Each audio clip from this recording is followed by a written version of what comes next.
සම්බුද්දස්ස නමෝ තස්ස භගවතු අරහතෝ සම්මා සම්බුද්දස්ස නමෝ තස්ස භගවතු අරහතෝ සම්මා සම්බුද්දස්ස ඉපදිලා තාම නිරුද්ධ නොවිච්ච ධර්මයේ පච්චුප්පන්න ලෙසත් එවත් වර්තමාන ලෙසත් ඊට පස්සේ තාම ඉපදිලා නැති ධර්මය අනාගත ලෙසත් අපි කතා කරා. ඊළඟට යම්කිසි අපේ ථේරවාදීන්ගේ හැටියට අනාගත සහ අතීත ධර්මය අවිද්‍යමානයි නේද? පච්චුප්පන්න ධර්මයේ පමණයි විද්‍යමාන අවස්ථාවේ පවතින්නේ. ඉතින් ඒ නිසා ඒක ඊටාම වැදගත් කතාවක් අපේ ශාසනයේට. ඒ වගේම ඒකේ විපස්සනාවට අදාළ වෙන කොටසකුත් අපි පොඩ්ඩක් කතා කරන්නට ඕනේ. මොකද අද දවස් දැන් සමහරට හිතෙන්නට පුළුවන් මේ වෙනකන් කිසිදු පරමාර්ථ ධර්මයක් අපි හඳුන්වන්නේ නැතුව ඊටාම ටිකක් ගැඹුරු දාර්ශනික පැත්තට බර වෙන්න තමයි දිගටම කතා කරගෙන ආවේ. මම බලාපොරොත්තු වෙන් හිටියේ ඊළඟට අනුප්පන්න ධර්ම, පරමත්ත ජාතික වගේ දේවල් කතා කරන්න. ඒවත් මීටත් වඩා ටිකක් දර්ශනයට බර. ඒ නිසා අපි තීරණය කරා අර දැන් අහන කට්ටියට පිහිටා සිටින්නට භූමියක් ලැබෙන්නට වගේ හෙට දවසේ ඉඳලා පරමාර්ථ ධර්ම පිළිබඳව තියෙන පරමාර්ථ ධර්ම ලිස්ට් එකක් තියෙනවනේ සිත් 89යි නේ චෛසික 52යි රූප 28යි. ඒක පිළිබඳව කෙටි හැඳින්වීමක් කරලා දවස් කිහිපයක් මේ පරමාර්ථ ධර්ම සම්බන්ධයෙන් පොඩ්ඩක් කතා කරනවා. මේ පරමාර්ථ ධර්ම කියන පාඩම අදින් අවසන් වෙනවා ඇත්තටම. ඒතකොට ඊළඟට මොනවද තියෙන පරමාර්ථ කියලා පොඩ්ඩක් විස්තර වශයෙන් කතා කරමු සිත් ටික ආදිය. ඊළඟට ඒකෙදි බලාපොරොත්තු වෙනවා එක දිගට පාඩම කරගෙන යන්න බලාපොරොත්තු වෙන අය පොඩ්ඩක් ඒ ටික පාඩම් කරලා ඒ ටික හිතේ දරාගෙන ඉඳී කියලා. ඒතකොට ලේසි ඉදිරි පාඩම් වලට අපිට යනකොට. ඒ නිසා අදත් හැබැයි අද කතා කරන්නේත් දාර්ශනික පැත්තට බරව ගොඩක්. හෙට ඉඳලා අපි ටිකක් සංඛ්‍යාත්මකව යම් යම් කරුණු ටිකක් කතා කරන්න බලාපොරොත්තු වෙනවා. ඊට පස්සේ අපි සුදුදාගෙන තිබිච්ච පරිදි පරමත්ත ජාතික අනුප්පන්න ධර්ම ඊළඟට උපාදිනෝ ධර්ම කියන දේවල් ගැන කතා කරනවා. මොකද හේතුව ඇත්තටම මේ වැඩසටහන මේ සිලබස් එකක් වගේ මේ හදලා තියෙන එකේදී අපි ඇත්තටම මේක විශේෂයෙන්ම නිර්මාණය කරේ භික්ෂුන් වහන්සේලාගේ අධ්‍යාපනය ඉලක්ක කරගෙන. ඒකෙදී අපි මේ වැඩසටහන මේ කියන පාඩම් ටික දීර්ඝ වශයෙන් කතා කරන්නේ දෙවෙනි අවුරුද්දේදී. පළවෙනි අවුරුද්දේ අපි බලාපොරොත්තු වෙනවා. මොකද අර කරවලගස්සව ඉදිකරන්ට යන ධර්මායතනේ අපි බලාපොරොත්තු වෙන පළවෙනි අවුරුද්දේදී අභිධර්මයේ තියෙන ওই චිත්තචෛසික රූප ටික එහෙම ටිකක් සරලව ඉස්සෙල්ලා පළවෙනි අවුරුද්දේ කතා කරලා ඉවර කරන්න. එතකොට ඒකට අපි දන්නවා මොනවද මේ තියෙන ධර්ම කියලා. ඊළඟට ඒ වගේ පදනමක් මත බේස් එකක් මත පිහිටා හිටපු කෙනාට තමයි මේ කියන ගැඹුරු කොටස් ටික අපි කතා කරන්න බලාපොරොත්තු වෙන්නේ. ඉතින් මේ පාඩමේදී අපි ඒ ටිකට කාලය ගන්න නැතුව කෙලින්ම මේ ගැඹුරු තැනින් පටන් ගන්න හැදුවා. මොකද මේකෙත් අර සියල්ල කතා වෙනවා. නමුත් අර අභිධර්මාර්ථ සංග්‍රහයේ තියෙන සරල පිළිවෙලට නෙවෙයි. ඒතර සමහරලාට අලුතින්ම වෙන කෙනෙක්ට මොකද්ද මේ කොතනද අපි ඉන්නේ මොනවද මේ කතා කරන්න කියලා වගේ ප්‍රශ්න ටිකක් එන්නට පුළුවන්. ඉතින් ඒක මග හැරෙනවා අපේ භික්ෂු පාඨමාලාවේදී. ඒකෙදී අපි ඉස්සෙල්ලාම අභිධර්මයේ කොටස් ටික සම්පූර්ණයෙන් කතා කරලා පාඩම් කරවලා පාළි දැනුම ලබා දීලා තමයි මේ ගැඹුරු තැනට එන්නේ. ඉතින් විශේෂයෙන් මේ පාඩම් මාලාවේදී ඒ භික්ෂුන් වහන්සේලාට නිර්මාණය කරපු එකේදී අපි මට මේ වෙල පන්තියේදී රෙෆරන්ස් දෙන්න බෑ. මේ තියෙන පොතේ සියලු රෙෆරන්ස් තියෙනවා. අහවල් පොතේ අහවල් පිටුවෙන් අරන් තියෙන කියලා. ඒතකොට ඒකෙදී බලාපොරොත්තු වෙනවා ඒ අධ්‍යාපනය ලබන ස්වාමින් වහන්සේ ගිහිල්ලා තනිය මේ පාලි පොත් කියවයි කියලා. මොකද මේ පාලි දැනුම පළවෙනි අවුරුද්දේ පාලි දැනුම සහ අභිධර්මයේ මූලික දැනුම් ටික ලබා දෙන නිසා. ඉතින් ඒකෙදී දැන් මෙතන ගිහි පිරිසත් බොහෝ වෙසෙන් සම්බන්ධ වෙන නිසා සහ සමහර කෙනෙක් අලුත්ම වෙන්න පුළුවන් අභිධර්මයේ කොටස් වලට. ඒ නිසා ඊළඟ සතියේ ඉඳලා පොඩ්ඩක් චිත්තචෛසික රූප ටික වගේ සරලව දීර්ඝ වශයෙන් නෙවෙයි සරලව දවස් කීපයක් දවස් සමහරට 7-8ක් යන්නට පුළුවන්. ඒ කාලේ කතා කරලා ඊළඟට අර කියපු අනුප්පන්න ජාතිකාදී ධර්ම වලට පැමිණෙන්නට තීරණය කළා. මොකද සමහර විට මේක ටිකක් ගැඹුරු වැඩි වෙන්නට පුළුවන් මේ මම කතා කරගෙන යන මාතෘකා ටික. ඉතින් ඒකෙදී අපි කතා වුණා අතීත අනාගත පච්චුප්පන්න කියන බෙහෙදය. ඒකෙදී විශේෂයෙන් අවධානය දුන්නා කාල බෙහෙදේ ඇති වෙලා තියෙන්නේ ධර්මයන්ගේ ඉපැත්ම කියන එක මුල් කරගෙන. යම්කිසි ධර්මයකට ඉපැත්මක් නැත්නම් ඒ කාල බෙහෙදෙන් කතා කරන්නේ නැහැ. ඒකයි නිවන අතීතත් වෙන්නේ නැත්තේ අනාගතත් වෙන්නේ නැත්තේ පච්චුප්පන්නත් වෙන්නේ නැත්තේ. නිවන කියන එක මේ මොහොතේ පවතින ධර්මයක්. නමුත් ඒකට පච්චුප්පන්නයි කියලා කියන්නේ නැත්තේ අපි. ඒකට පච්චුප්පන්න කියලා කියන්නේ ඉපදිලා නිරුද්ධ නොවෙච්ච ධර්මයකට. නිවන හටගන්නේ නැති නිසා නිවන පච්චුප්පන්න ධර්මයක් නෙවෙයි. ඊළඟට අපි කිව්වා ථේරවාදීන්ගේ හැටියට මේ අතීත ධර්ම සහ අනාගත ධර්ම කියන දෙක අවිද්‍යමානයි කියලා. අපි නැවතේ මාතෘකාවට ආවොත් යම් කිසි ධර්මයක් පෙර නොතිබී හටගෙන නිරුද්ධ වෙනවා. ඒකට කියනවා අතීත ධර්මයක් කියලා. යම් කිසි ධර්මයක් පෙර නොතිබී හටගෙන තාම නිරුද්ධ වෙලා නැහැ. ඒකට කියනවා පච්චුප්පන්න නැත්නම් වර්තමාන ධර්මයක් කියලා. ඊළඟට යම් කිසි ධර්මයක් තාම හටගෙන නැතිනම් ඒ ධර්මයට කියනවා අනාගත ධර්මයක් කියලා. ථේරවාදීන්ගේ හැටියට අතීත ධර්මය අවිද්‍යමානයි. පච්චුප්පන්න ධර්මය විද්‍යමානයි.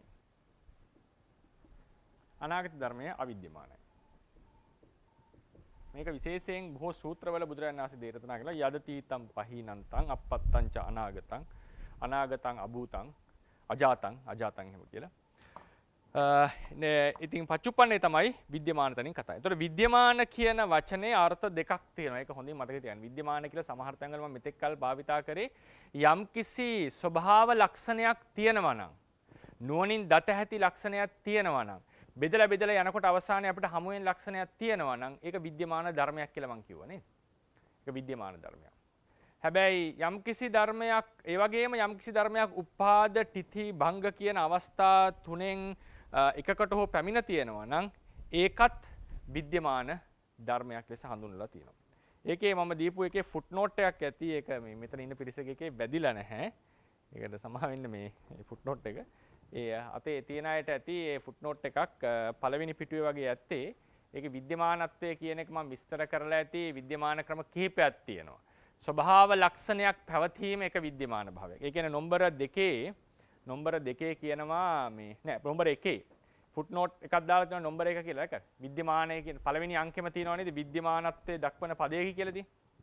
නේද? විද්‍යමානත්වයේ උඩින් නම්බර 1 දාලා තියෙනවානේ.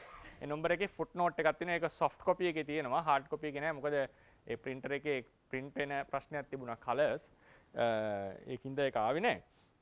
විද්‍යමානත්වය කියන එක අපි කියනවා ක්‍රම කීපයකට තියෙනවා. ස්වභාව ලක්ෂණයක් පැවතීම එක විද්‍යමාන ලක්ෂණයක්. ස්වභාව ලක්ෂණය ඔන්න ලියා ගන්න ඕන. ස්වභාව ලක්ෂණයක් පවතිනවා කියලා. කියන්නේ Tamanටම ආවේනික ස්වභාව ලක්ෂණයක් පැවතීම එක විද්‍යමාන භාවයක්. හරිනේ ස්වභාව ලක්ෂණයක් පැවතීම. ඊළඟට උපාද තිති භංග කියන මේ අවස්ථාවලින් කවර හෝ අවස්ථාවකට පැමිණ තිබීම විද්‍යමාන භාවය. උපාද තිති භංග කියන අවස්ථාවලින් කවර හෝ අවස්ථාවකට පැමිණ තිබීම විද්‍යමාන භාවය. හරිනේ උපාද තිති භංග කියන අවස්ථාවලින් කවර හෝ අවස්ථාවකට පැමිණ තියෙනවා නම් ඒකත් විද්‍යමාන ස්වභාවය. විද්‍යමානත්වයක් කියලා අපි සලකනවා. ඊළඟට දැන් කිව්වනේ ස්වභාව ලක්ෂණයක් පැවතීම කියලා නේද? ඒ ස්වභාව ලක්ෂණයක් පවතින ඒවල සමහර ධර්ම, විශේෂයෙන් අකුසල ධර්ම ඒවා කර්මය වගේ ඒවා අප්‍රහීන භාවයෙන් පැවතීම. ඒ කියන්නේ ස්වභාව ලක්ෂණයක් පවතින ධර්මවලම අප්‍රහීන භාවයෙන් යමක් පවතිනවා නම් ඒකත් විද්‍යමානත්වය. හරිනේ? ඒ කියන්නේ මූලික විද්‍යමාන ලක්ෂණ දෙකයි තියෙන්නේ. ඒ තමයි ස්වභාව ලක්ෂණයක් පැවතීම සහ උපාද තිති භංග කියන අවස්ථා තුනකට පැමිණ තිබීම. ඒ ස්වභාව ලක්ෂණයක් පවතින ධර්ම වලින් ඇතැම් ධර්ම අප්‍රහීන වශයෙන් පවතින එකත් අපි කියනවා විද්‍යමාන ස්වභාවය. අප්‍රහීනව පැවතීම. සමහර ධර්මවල හේතුව ඇති නිසා තවම ඵලය ඒවා උපදින්නට නියමිත බව. හේතුව තිබෙනවා, හේතුව අප්‍රහීනයි. ඒවා උපදින්නට නියමිත නම් ඒකත් විද්‍යමාන භාවයක්. හරිද? මම මෙතන ඉන්න පිරිසට ඒක print out එක දෙන්නම්. ඒතකොට ලේසියිනේ. හරිනේ print out එක මම දෙන්නම්. ඔය විදිහට ඊට පස්සේ කර්මයක් ගත්තම කර්මයේ අවකාශ ලැබලා තිනවා. විපාකයේ තාම හටගෙන නැහැ. හටගන්න නියමිත නම් ඒකත් විද්‍යමාන ස්වභාවය. ඒතර විද්‍යමාන අවස්ථා පහක් අපිට හම්බ වෙනවා. විද්‍යමාන ක්‍රම පහක් හම්බ වෙනවා. තාම මේක දිග්ගස්සන්න පුළුවන්. ඒවා අපි හේතුඵල සම්බන්ධයේදී තවත් සියුම් කරලා ඉදිරියේදී කතා කරන්නට බලාපොරොත්තු. ඔය අවිජ්ජා පත්‍ය සංඛාරා කියන වගේ මා තැන්වලදී ඒවා තව විස්තර කරගන්නට වෙනවා. ඉතින් දැන් මෙතන මේ විද්‍යමාන ඔක්කොමගෙන්ම දැන් මේ අවස්ථාවේදී විද්‍යමාන කියලා කතා කරන්නේ උපාද තිති භංග කියන අවස්ථා තුනෙන් කවර හෝ අවස්ථාවක පැමිණීම. අර කියපු විද්‍යමානත්වයක් නෙවෙයි මෙතන මම ගන්නෙ. උපාද තිති භංග කියන අවස්ථාවලින් කවර හෝ අවස්ථාවකට පැමිණ තිබීම තමයි මෙතන විද්‍යමානත්වය කියලා ගන්නෙ. එසේ නොපැමිණි ධර්මය අවිද්‍යමාන ධර්මයෝ ලෙස මේ අවස්ථාවේදී අපි සල කියන්නේ ඔය යම් කිසි ධර්මයක් උපාදිතී භංග කියන අවස්ථා තුනෙන් පැමිණලා භංගයට ගිහිල්ලා නම් තාම උපාදයට පැමිණ නැත්නම් ඒවා අවිද්‍යමානයි ලෙස සලකනවා. ඒක එක ණය ක්‍රමයක්. අර අවිද්‍යමාන ක්‍රමත් එක්ක පටලව ගන්නට එපා. මේවා හැම එකටම ස්වභාව ලක්ෂණයක් පවතිනවා. අනාගතයේ උපදින ධර්මයේ තියෙන ස්වභාව ලක්ෂණයක්. පච්චුප්පන්න ධර්මයේ තියෙන ස්වභාව ලක්ෂණයක්. අතීත ධර්මයේ තියෙන ස්වභාව ලක්ෂණයක්. සිතක් නම් උපදින්නේ අතීත ඉපදිච්ච සිතේ වර්තමාන සිතේ අනාගත සිතේ ස්වභාව ලක්ෂණේ සමානයිනේ නේද? ආරම්මන විඥානනේනේ. ඒ අනුව ඒ ස්වභාව ලක්ෂණයක් පවතින එකේ නිසා ඒක පරමාර්ථ ධර්මයක්. නේද? ඒක පරමාර්ථ ධර්මයක්. ඒක අර පළවෙනි ක්‍රමයෙන් විද්‍යමාන ධර්මයක් කියලා කියන්නේ. ඒක පරමාර්ථ ධර්මයක්. මෙතන මම මේ වචනේ යොදන්නේ නැහැ පැටලෙන හින්දා. නමුත් උපාදටිති භංග කියන අවස්ථාවලට පැමිණීම කියන විද්‍යමානත්වයේ සැලකුවොත් එය අර්ථයෙන් බැලුවොත් මේ අතීත ධර්මය අවිද්‍යමානයි, අනාගත ධර්මය අවිද්‍යමානයි, පච්චුප්පන්න ධර්මය විද්‍යමානයි. ඒක තමයි විද්‍යමාන අවස්ථාව. එතකොට ඊළඟට මේකෙදී අපි සාමාන්‍ය මේක ඉංග්‍රීසි භාෂාවෙන් ලියනකොට ටිකක් ලේසියෙන් කියන්න පුළුවන් මේ අදහස. ඒ කියන්නේ අපි කියන්නේ සාමාන්‍යයෙන් යම්කිසි ධර්මයකට Tamanටම ආවේනික ලක්ෂණයක් තියෙනවා නම් ඒකට අපිට කියනවා එක්සිස්ටන්ට් කියලා. එක්සිස්ටන්ට් කියන්නේ පවතින ධර්මයක් කියන එක මෙතන අදහස් කරලා තියෙන්නේ.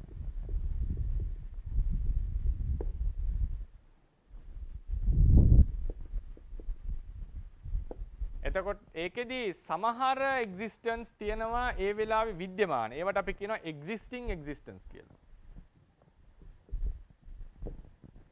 මේ අනිත් ඒවාට කියනවා non existing existence කියලා.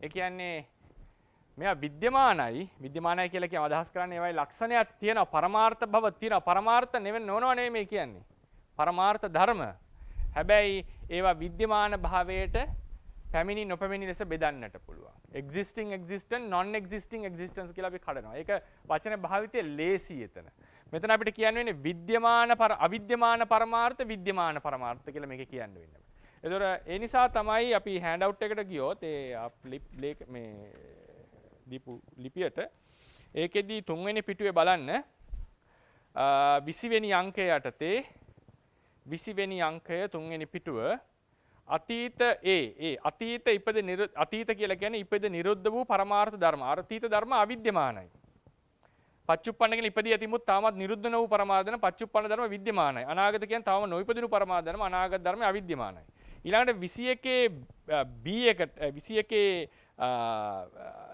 B එකේ එකට එන්න රෝමන් ඉලක්කම් අතීත ධර්මය අවිද්‍යමාන පරමාර්ථ ධර්ම වෙති මම විස්තර කරා ඊයේ අනාගත ධර්මය අවිද්‍යමාන පරමාර්ථ ධර්ම වෙති පච්චුප්පන්න ධර්මය විද්‍යමාන පරමාර්ථ ධර්ම වෙති දැන් ඔන්න පොඩි සාකච්ඡාවකට ගන්නවා මේ අපි දන්නවා අපි කියමුකෝ අවිද්‍යමාන පරමාර්ථ විද්‍යමාන පරමාර්ථ අවිද්‍යමාන පරමාර්ථ මේ කාල ભેදය අනුව ගත්තේ. හරිනේ? විදර්ශනා භාවනාවට එනකොට අපි දන්නවා විදර්ශනා භාවනාව කියලා කියන්නේ ලෝකයේ ඇතිසැටි අවබෝධ කරගන්නා වූ භාවනාව නේද? විදර්ශනා භාවනාවේ අරමුණ තමයි පරමාර්ථ ධර්ම කියලා අපි කියනවා. සාමාන්‍යයෙන් විදර්ශනා භාවනාවේ අරමුණ පරමාර්ථ ධර්ම. සමත භාවනා කිහිපයක පරමාර්ථ ධර්ම අරමුණ බොහෝ සැලකිය යුතු සමත භාවනා ප්‍රමාණයක තියෙන පඤ්ඤාත්ති ආරම්භන. ඊට පස්සේ ඔක ඉදිරියේදී අපි කතා කරනවා විදර්ශනාව නැවත කොටස් දෙකකට බෙදනවා සුද්ධ පරමාර්ථ අරමුණු කරන විදර්ශනාව පඤ්ඤාත්ති මිස්සක පරමාර්ථ අරමුණු කරන විදර්ශනාව කියන නැවත කොටස් දෙකකට කඩනවා. ඒක අපි එදාට කතා කරමු. මොන වගේ අවස්ථාවලද එන්නේ කියලා. ඉතින් විදර්ශනාවේ සාමාන්‍ය අරමුණ පරමාර්ථ ධර්ම. මේ කියන්න ඕන කරුණ තමයි විදර්ශනා භාවනාවේ අරමුණු කරන පරමාර්ථ ධර්මය අරමුණ ස්වභාව ලක්ෂණයක් ඇති ධර්මයක් විය යුතුයි. මිනිස්සයා කියන එක්කෙනා විදර්ශනාවට අරමුණක් නෙවෙයි. මිනිස්සයා කියන්නේ ප්‍රඥප්තිය. විදර්ශනාවට අරමුණ වෙන්නේ පඨවි ආපෝ තේජෝ වායෝ විඥාන සංඥා ආදී වූ තමන්ටම ආවේනික ස්වභාව ලක්ෂණ ඇති ධර්ම. මේසය පුටුව මිනිස්සයා තිරිසනා කියන ඒවා ප්‍රඥප්ති. ඒවා විදර්ශනාවට අරමුණු වෙන්නේ නැහැ. අරමුණු කරන්න අවශ්‍ය නැහැ. ඒතර ස්වභාව ලක්ෂණයක් ඇති ධර්ම තමයි විදර්ශනාවේ අරමුණ. ඒ කියන්නේ පරමාර්ථ ධර්ම. දැන් පින්වතුන්ට පේනවා පරමාර්ථ ධර්ම වර්ග දෙකක් තියෙනවා. අවිද්‍යමාන පරමාර්ථ, විද්‍යමාන පරමාර්ථ. විදර්ශනාවේදී විද්‍යමාන අවිද්‍යමාන භාවය අදාළ වෙන්නේ නැහැ අරමුණ කෙරෙහි. මම නැවත කියනවා විදර්ශනා භාවනාවේදී පරමාර්ථයේ විද්‍යමාන අවිද්‍යමාන භාවයේ වැදගත් වෙන්නේ නැහැ. පරමාර්ථ ධර්මයක් වීම විතරයි වැදගත් වෙන්නේ. පැහැදිලිද කරුණ? විදර්ශනාවේදී පරමාර්ථ ධර්මයේ විද්‍යමාන අවිද්‍යමාන භාවයේ අදාළ වෙන්නේ නැත. පරමාර්ථ ධර්මයක් වීම තමයි වැදගත් වෙන්නේ. ඒ කියන්නේ විදර්ශනා වඩනකොට අරමුණු කරන ධර්මය ස්වභාව ලක්ෂණයෙන් යුක්ත ධර්මයක් විය යුතුයි. ඒක අතීතද වර්තමානද අනාගතද කියන එක අදාළ වන්නේ නැත. කොටින්ම කිව්වොත් පච්චුප්පන්න ධර්ම විදර්ශනාවට ගන්නට බෑ. කලාතුරකින් තමයි පච්චුප්පන්න ධර්මයක්. සැබෑ පච්චුප්පන්න ධර්මයක් විදර්ශනාවට අරමුණු වෙන්නේ. දැන් උදාහරණයකට හිතන්නකෝ අපි චිත්තානුපස්සනාව වැඩුවා කියලා. නේද? චිත්තානුපස්සනාව වැඩුවා කියලා. දැන් මම මේක කියන්නට හේතුව දැන් සාමාන්‍යයෙන් සමහර අදහසක් තියෙන්නට පුළුවන්. විදර්ශනාව හැමතිස්සෙම පච්චුප්පන්න විය යුතුයි. වර්තමාන මොහොතේ තමයි විදර්ශනාව කළ යුත්තේ කියලා සමහරලාට අදහසක් තියෙන්නට පුළුවන්. එහෙම කරා කියලා ගැටලුවක් නෑ. ඒක ප්‍රශ්නයක් නෙවෙයි. නමුත් ඒක ථේරවාදයේ සිද්ධාන්තයක් ලෙස ගේන්නට සුදුසු නැහැ. ථේරවාද ශාසනයේ විදර්ශනා විස්තර වෙන්නේ විසුද්ධි මාර්ගයේ, පටිසම්භිදා මාර්ගයේ වගේ පොත්වල සහ නානා සූත්‍රවල. විශේෂයෙන් සංයුත්ත නිකාය කන්ද සංයුත්තේ වගේ තැන්වල අපිට විදර්ශනා ප්‍රතිසංයුත්ත දේශනා හම්බ වෙනවා. නොයෙකුත් සූත්‍රවල හම්බ වෙනවා. ඒ සූත්‍ර කිසිවකින් අපිට පච්චුප්පන්නේම විදර්ශනාව කළ යුතුයි කියන නිෂ්ඨාපක තීරණයට එන්නට බෑ. මොකද හේතුව බොහෝ සූත්‍රවල බොහෝ දේශනාවල පටිසම්භිදා මාර්ගයේ අතීත අනාගත පච්චුප්පන්න සියලු ධර්මයෝ විදර්ශනාවට අරමුණු කරන්නට තමයි උපදේශය දීලා තියෙන්නේ. සමහර වෙලාවට අපිට තියෙන්නට පුළුවන්, ඇහිලා තියෙන්නට පුළුවන් විදර්ශනාවේ අරමුණ වර්තමාන විය යුතුයි. වර්තමාන මොහොතේ විදර්ශනා කරන්නටේ කියලා. අර පාට එහෙම තියෙනවානේ පච්චුප්පන්නංච යෝ ධම්මං තත්ත තත්ත විපස්සති අසංහීරං අසංකුප්පං තං විද්‍යා මනුබ්‍රූහේ මට වචන මතක නැහැ. ඒතකොට මේ පච්චුප්පන්නන්ත යෝ ධම්මං කියලා තියෙනවානේ. මේ තියෙන්නේ බද්ධේකරත්ත සූත්‍රයේ. ඒ සූත්‍රය හොඳට අධ්‍යයනය කරාම පේරෙනවා. ඒ සූත්‍රයේ කතා කරලා තියෙන්නේ පච්චුප්පන්නේ කියලා. පච්චුප්පන්න වර්ග 3ක් තියෙනවා. මුළු ජීවිතේම තියෙන ස්කන්ධය එකට අරගෙන පච්චුප්පන්නේ කියලා කියන්න පුළුවන්. මේක ජීවිතේක තියෙන සියලු ස්කන්ධය. ඒකට කියනවා අද්ධා පච්චුප්පන්නේ කියලා. අද්ධා පච්චුප්පන්නේ.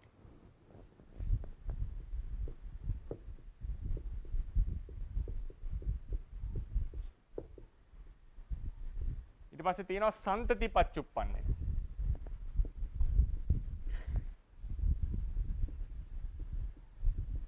සන්තති පච්චුප්පන්නේ කියලා කියන්නේ යම් කිසි හේතුවක් නිසා එක හේතුවක් හෝ හේතු සමූහයක් නිසා සමාන හේතු සමූහයක් නිසා එක හේතුවක් හෝ සමාන හේතු සමූහයක් නිසා යම් කිසි ධර්ම පරම්පරාවක් හටගන්නවා නම් ඒ මුළු ධර්ම පරම්පරාවෙම තියෙන සියලු ධර්මයෝ පච්චුප්පන්නයක් ලෙස ගන්නවා. දැන් අපි හිතන්න සීත කාමරයකට ගියා කියලා. උෂ්ණේ ඉඳලා සීත කාමරයට ගියාම අපේ ඇඟේ සීත රූප හටගන්නවනේ. ඒක එළියට නැගන් එළියට ආවම නැති වෙනවා. ඒ මුළු කාමරේ පැයක් හිටියොත් පැය පුරාම සීත රූප හටගන්නවා. ඒ එකම එයා සීත වායු සමීකරණයේ තියෙන ඒ සීතල රූප වලින් තමයි මේක හටගෙන. ඒවා නිකන් සමාන රූප. සමාන කියලා කියන්නේ සිමිලර් කියනවා. එකම කියන එක නෙවෙයි. සමාන රූප. සමාන හේතු වලින් හටගෙන තියෙනවා.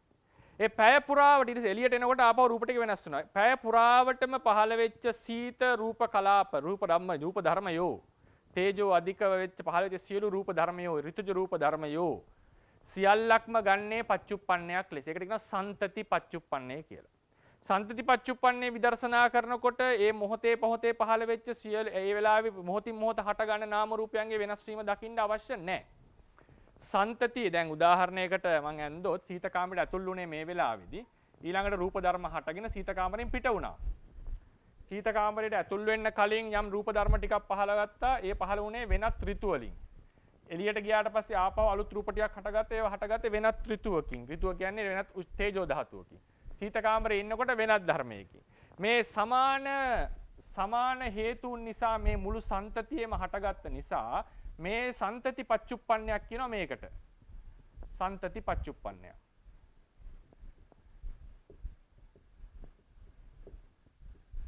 මේ සන්තති පච්චුප්පන්නේ උදේවැය බලන්නේ සන්තතියේ ආරම්භයයි සන්තතියේ අවසානයයි. මේකේ මේ සන වශයෙන් තියෙන එකේ උදේවැය බලන්න අවශ්‍යතාවයක් නැහැ. අවශ්‍යතාවයක් නැහැ. තේරවාදීන්ගේ පටිසම්භිදා මාර්ග අටුවාවේ සම්මසන ඥානයේදී මේක පැහැදිලිව විස්තර කරලා තියෙනවා. ඊළඟට අද්ධාපච්චුප්පන්නේ කියලා කියන්නේ මුළු ජීවිතයක්ම අරගෙන ඒ ජීවිතයේ තියෙන ධර්මයෝ එකක් ලෙස ගන්නවා පච්චු. ඒක අපි කියන වර්තමාන භවය කියලා අපි කියන්නේ. වර්තමාන භවයේ කොම් එක කාලයක් නෙවෙයි මුළු භවයම සලකනවා. අතීත භවෙන් ඊට කලින් අනාගත භවෙන් ඊට පස්සේ. ඊළඟට කනපච්චුප්පන්නේ. කනපච්චුප්පන්නේ තමයි මේ විස්තර කරේ අපි.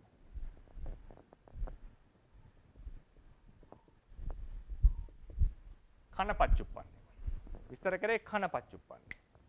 ඒ කියන්නේ යම් කිසි ධර්මයක් මොහොතක් හටගෙන නිරුද්ධ වෙනකොට ඒ පවතින කාලයේදී ඒ ධර්මයට කියනවා කනපච්චුප්පන්නේට පැමිණියා කියලා.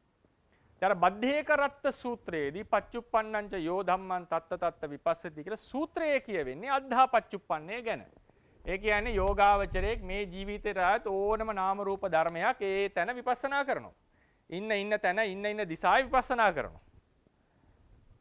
ඊට පස්සේ අටුවාවේ එක දිග්ගස්සනවා. ඒක අද්ධාපච්චුප්පන්නේ ඔන්න සන්තති පච්චුප්පන්නයට අපිට ගන්නට පුළුවන්. සන්තති පච්චුප්පන්නයටත් ගන්නට පුළුවන්. දැන් සන්තති පච්චුප්පන්නයක් කියන්නේ ධර්ම සමූහයක්. ඒ කියන්නේ මේක තමයි ආරම්භය, මේක තමයි අවසානය. ඒක විපස්සනා කරන්නේ සීත කාමරයේ ඇතුලේ ඉන්නකොටද සීත කාමරයෙන් එළියට ගිහිල්ලාද යන්න කලින්ද කියන එක අදාළ වෙන්නේ නැහැ විදර්ශනාවට. හේතුව මොකද? මේ කියපු විද්‍යමාන භාවය විදර්ශනාවට වැදගත් නැහැ. අරමුණේ විද්‍යමාන භාවය අවිද්‍යමාන භාවය වැදගත් නැහැ. අරමුණේ තියෙන පරමාර්ථ ස්වභාවයයි වැදගත් වෙලා තියෙන්නේ. පරමාර්ථ ස්වභාවය වැදගත් වෙලා තියෙන්නේ.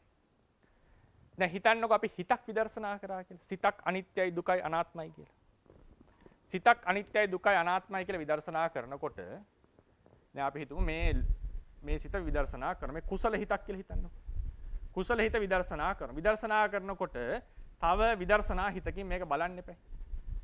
එතන මේ උදාහරණයට මේක නම් නම්බර 1 මේකේ පළවෙනි සිත නම් මේ දෙවෙනි සිතේ අරමුණ වෙන්නේ පළවෙනි සිතනේ. මේ විදර්ශනා සිතෙන් මේ සිත අරමුණු කරනකොට අනිත්‍ය දුක්ඛ අනාත්ම ලෙස මේ සිත බිඳිලා ඉවරයිනේ. එකවර සිත් දෙකක් පහළ වෙන්න බෑනේ. නේද? සිත් දෙකක් පහළ වෙන්න බෑ. එහෙමනම් නාම විදර්ශනාවේදී සහ බොහෝ සෙයින් පාතිද වෙන රූප විදර්ශනාවේදී හැමතිස්සෙම අපි අරමුණු කරලා තියෙන්නේ අපි මේ තියෙන ධර්මයක් අරමුණු කරොත් ඒ වෙලාව අරමුණු කරලා තියෙන අතීත ධර්මයක්. අපි කියමු දැන් සමහරලාට මේ එන මොහොතේ විදර්ශනා කරන්න කවුරු හරි හුරු වෙලා හිටියොත් වරදක් නෙමෙයි මම මේකට කියන්නේ. එහෙම කරලා තියෙන අතීත ධර්මයක් විතරයි. අපිට ඇයි මේක බල ප්‍රශ්නයක් උනේ නැත්තේ? මේක විදර්ශනාවක් වෙනවා. විදර්ශනාවක් තමයි. ඒකට හේතුව මොකක්ද ඒකේ පදනම? ධර්මයේ විද්‍යමාන භාවය කිසිදු දායකත්වයක් දරලා නැහැ අපේ විදර්ශනා ඥාණයට. ධර්මයේ තියෙන ඒ අරමුණු කරන ධර්මයේ කියන මම අදහස් කරේ අරමුණු කරන දේ පරමාර්ථ ධර්මයේ තියෙන විද්‍යමාන භාවයේ අවිද්‍යමාන භාවයෙන් කිසිදු දායකත්වයක් නැහැ.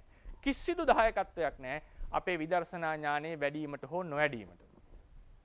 වැදගත් වෙන්නේ පරමාර්ථ ගති ස්වභාවයක් අපි පරමාර්ථ ගති ස්වභාවයේ පරමාර්ථ ස්වභාවයක් ලෙසත් සත්වයේ පුද්ගලයෙක් නොවන ලෙසත් හේතුන් නිසා හටගත් ස්වභාවයක් ලෙසත් ඇතිව නැතිව යන ස්වභාවයක් ලෙසත් දුක් උපදවන ස්වභාවයක් ලෙසත් ඒ වගේම ආත්ම නොවන ස්වභාවයක් ලෙසත් තේරුම් ගැනීම තමයි වැදගත් වෙලා තියෙන්නේ.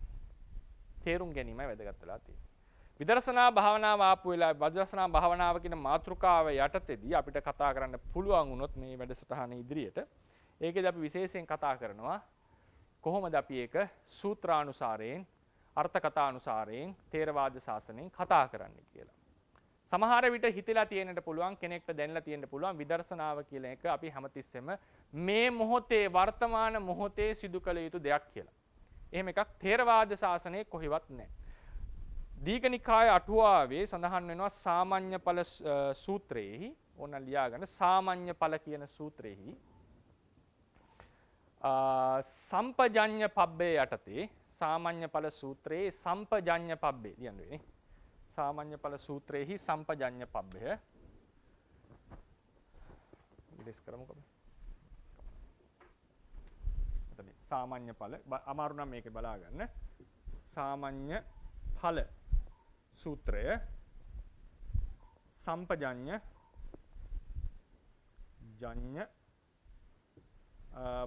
සම්පජඤ්ඤ කතා හරි මොකක් හරි මේකක් තියෙන්නේ පොඩ්ඩක් ඒක බලන්න. සම්පජඤ්ඤ චතු සම්පජඤ්ඤ කතා අර මතක හැටියට කාටරි බලන්න පුළුවන් නම් ලොකු දෙයක් බෑනේ කවුරුගවත් නැහැනේ. චතු කවුරුත් නැද්ද බලන්න ක්‍රමයක් නැහැ. චතු සම්පජඤ්ඤ කතා කියලා මට මතක හැටියට තියෙන්නේ. ඒකේ යටතේදී කියනවා ලංකාවේ හිටියානේ අර විශිෂ්ට මහරහතන් වහන්සේලා 7 නමක්. විශිෂ්ට මහරහතන් වහන්සේලා 7 නමක් නේද? ඒ අර මහා සීව ඊට පස්සේ චිත්තගුත්ත ධම්මදින්න ආදී ස්වාමීන් වහන්සේලා. ඒ ස්වාමීන් වහන්සේලා අතරින් හිටපු විශේෂ කෙනෙක් තමයි මහා සීව කියන මහරහතන් වහන්සේ. උන්වහන්සේ අවුරුදු 90 දී රහත් වෙනවා. උන්වහන්සේ විදර්ශනාව විස්තර කරපු ක්‍රමය දීඝනිකාය අටුවාවේ තියෙනවා. දීඝනිකාය අටුවාවේ තියෙනවා. උන්වහන්සේ කියනවා අර තියෙනවානේ ගතේ තිතේ නිසින්නේ සුත්තේ ජාගරිතේ භාසිතේ තුන්හි භාවේ සම්පජානකාරී හොති කියලා තියෙනවා නේද? සතිපට්ඨාන සූත්‍රය. ඒක විස්තර කරනවා. මොකද ඒක සාමාන්‍ය ඵල සූත්‍රයේ බුදුරජාණන් වහන්සේ විස්තර කරනවා මේ චතු සම්පජාඤ්ඤය. ඒතකොට උන්වහන්සේ කියන එක තමයි කාට හරි ගතේ තිතේ නිසින්නේ දැන් යනකොට සම්පජානකාරීව විදර්ශනා කරන්නට ඕනේ නම් ක්‍රම දෙකකට පුළුවන්. කාට හරි සක්මන් කරමින්ම විදර්ශනා වඩන්න පුළුවන්. නාම රූපයන්ගේ අනිත්‍යත්වය බලන්නට පුළුවන්. සක්මන් කිරීම අවසන් කරලා ඒ කියන්නේ වෙන මොනවා හරි බුද්ධානුස්සති වගේ ක්‍රමයකින් සක්මන සිද්ධ කරලා සක්මන කෙලවර හිටගෙන ඒ සක්මනේ පහළ වෙච්ච නාම රූපයන් ත්‍රිලක්ෂණයට නංවන්නට පුළුවන්. මේ දෙකම සම්පජඤ්ඤ පබ්බේට ඇතුළත් අසම්මෝහ සම්පජඤ්ඤ. අසම්මෝහ සම්පජඤ්ඤය කියලා කියන්නේ විදර්ශනා වශයෙන් දියුණු කිරීම. ඒ නිසා ථේරවාද ශාසනයෙහි වර්තමාන මොහොතේ විදර්ශනා කරන්න ඕනේ කියලා කතාවක් නැහැ. එහෙම එකක් නැහැ. නමුත් කවුරු හරි මේ දැන් ටෙක්නිකලි වර්තමාන මොහොතේ විදර්ශනා කරන්න බෑ. ඒක තමයි ඇත්ත කතාව. ඒ කියන්නේ අපි යම්කිසි අරමුණක් අපි තුම ඇසින් රූපයක් දැක්කා කියලා. ඒ රූපය අපේ ථේරවාදී අභිධර්මයේ හැටියට රූපය අරමුණු කරමින් චක්කු විඥාන වීතියක් යනවා. ඊළඟට විදර්ශනාව ආරම්භ වෙන්නේ මනෝ විඥාන වීතියකදී. මොකද හේතුව අභිධර්මයේ හැටියට විභංග ප්‍රකරණයේ සහ එහි අටුවාවේ දක්වන ක්‍රමයේ හැටියට පංචද්වාරික වීතියක චක්කුසෝත ගාන જીවහා කාය විඥාන වීතියක විදර්ශනා ඥානෙ උපදින්නට බෑ. ඒක අට්ඨානයක් විය නොහැක්කක්. චක්කු විඥාන වීතියකින් ඉරියාපත පවත්වන්න බෑ, විදර්ශනා කරන්නට බෑ, මාර්ගඵල උපදින්නට බෑ, ධානයකට සමවදින්නට බෑ. මේ වගේ විය හැකි විය නොහැකි ප්‍රභේදයක් තියෙනවා විභංග ප්‍රකරණයේ. එහි අටුවාවේ තමයි විස්තරය එන්නේ. ප්‍රකරණයේ චක්කු විඥාණයෙන් කිසිවක් කරන්නට බෑ කියන එක අටුවාවේ ඒක විස්තර කරනවා. මුළු වීතියම මේකට ඇතුළත් කියලා. ඒක ථේරවාද සම්ප්‍රදාය හැටියට ඇහෙන් රූපයක් දකින්නකොට ඒ රූපේ මොහොතේ තියෙනවනේ වර්තමාන වන චක්කු විඥාන වීතිය හටගන්නේ. ඒක රූපේ පවතින අවස්ථාවේ පහළ වෙන ජවන වලින් විදර්ශනාවක් වෙන්නේ නැහැ. විය නොහැකි. විදර්ශනා කරන්න පුළුවන් ඊට පස්සේ පහළ වෙන මනෝද්වාරික වීති වලින්. ඒ මනෝද්වාරක වීති පහළ වෙනකොට අර රූප ආරම්මණය බිඳී අවසానයි. ඒ කියන්නේ අපි චක්කු විඥානයක සමහර කෙනෙක්ට තේරෙයි චක්කු විඥාන වීතියක් වැඩ කරනවා. චක්කු විඥාන වීතියක් ඊළඟට ඒ වෙලාවේදී ඒ රූප එතන තියෙන රූපාරම්මණයත් අරමුණු කරගෙන පහළ වෙන්නේ. ඒ රූපාරම්මණය බිඳෙනවා. මේ චක්කු විඥාන වීති අවසානයේදී ඒ රූපාරම්මණය බිඳෙනවා. ඊළඟට ඒ අතීත බිඳිච්ච රූපාරම්මණය අරගෙන තමයි මනෝ විඥාන වීතිය යන්නේ. දැන් මේ මනෝ විඥාන වීතිය අරමුණු කරන්නේ මේ චක්කු විඥාන වීතියෙන් අරමුණු කරපු රූපාරම්මණය. ඒක බිඳිලා ඉවරයි.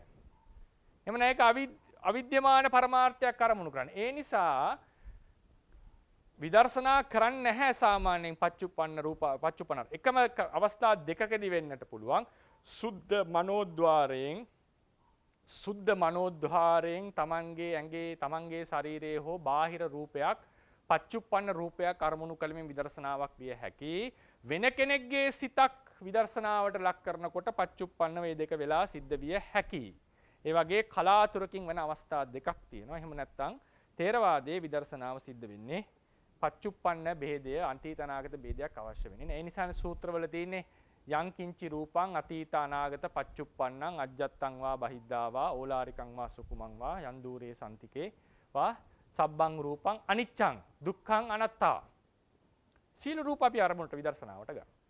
කෙනෙක්ට හිතෙන්නට පුළුවන් එතකොට ඔය උදේවය ඥානයේ කතාවේදී එනවනේ පච්චුප්පන්නං මොනවද කොහොමද එන්නේ ඒක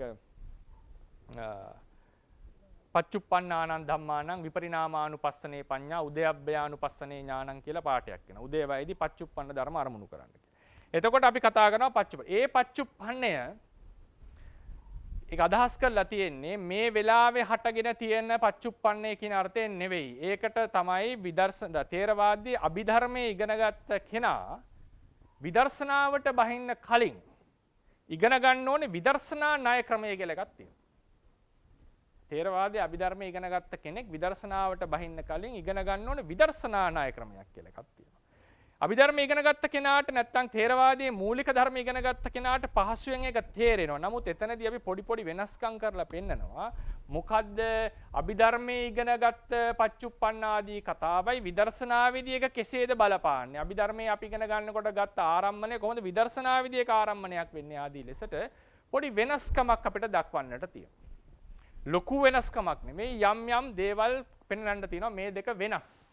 වෙනස් කියලා කියන්නේ කොහොමද අභිධර්ම දැනුම සහ තේරවාදයේ මූලික સિદ્ધාන්ත පිළිබඳ දැනුම විදර්ශනාවට යොදා ගන්න හැටි.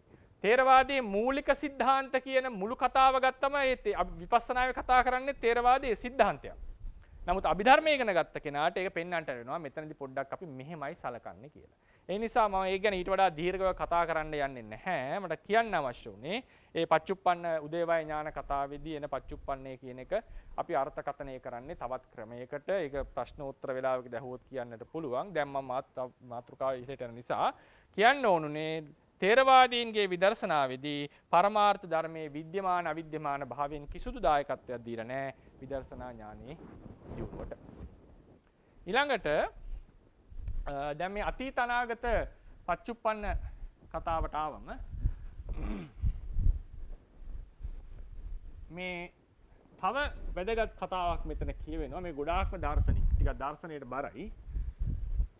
අපි දැන් කියනවා අනාගත පරමාර්ථ ධර්ම කියලා. අනාගත පරමාර්ථ ධර්ම කියන කොටසක් කතා කරන්නේ බුදුරජාණන් වහන්සේත් කතා කරලා තියෙනවා. අනාගත පරමාර්ථ ධර්ම. ඒ අනාගත පරමාර්ථ ධර්ම කියනකොට අපි දන්නවා බුදුරජාණන් වහන්සේ කියනවා අනාගතේ පහළ වෙන ඕනම සිතක් කවර සිතක් පහළ වුණා. කල්ප කෝටි සත සහස්‍ර ගණනකින් පහළ වුණා. ඒ සිත ඇති වෙලා බිඳෙන සිතක්. කවදාවත් මහණෙනි නිත්‍ය සිතක් පහළ විය නොහැකි. ඒකනේ දේශනාව සාමාන්‍යනේ. අතීතයේ පහළ වෙච්ච අනාගතයේ පහළ වෙච්ච පච්චුප්පන්නේ පහළ වෙන මොනසක්වල පහළ වුණා. ඒකේ තියෙනවා අනිත්‍ය දුක්ඛ අනාත්ම කියන ලක්ෂණ.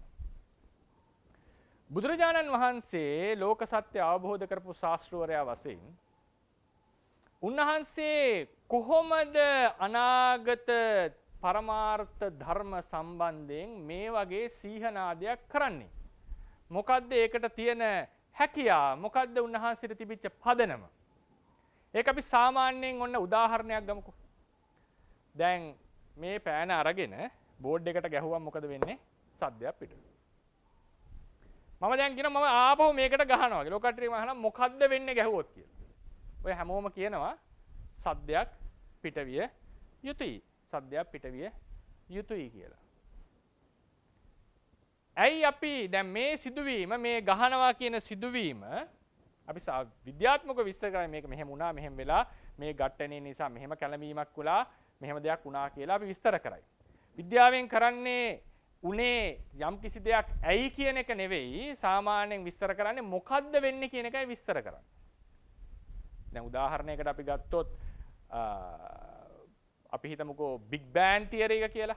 බිග් බෑන් මගේ විද්‍යාත්මකව ගත්තොත් බිග් බෑන් තියරි එක උනේයි කියලා විස්තර කරන්න බෑ. බිග් බෑන් තියරි එක මෙසේ සිද්ධ වුණේ ඒකත් තප්පරෙන් අර ඍණ 30 ගානකින් එහාට තමයි විස්තරය කරන්න පුළුවන්. ඒ ආරම්භයේදී ඒක මුල් කාලේ තාම විස්තර කරගන්න නොහැකියාව තියෙන්නේ. බිග් බෑන් තියරි එකේ ගොඩක් වෙන වෙන ප්‍රශ්න ගොඩක් තියෙනවා. ඒක කතා කරන්නේ. මම කියන්නේ බිග් බෑන් තියරි එක වුණාම බිග් බෑන් තියරි එකෙන් විස්තර කරන්නේ මෙහෙමයි උනේ කියලා.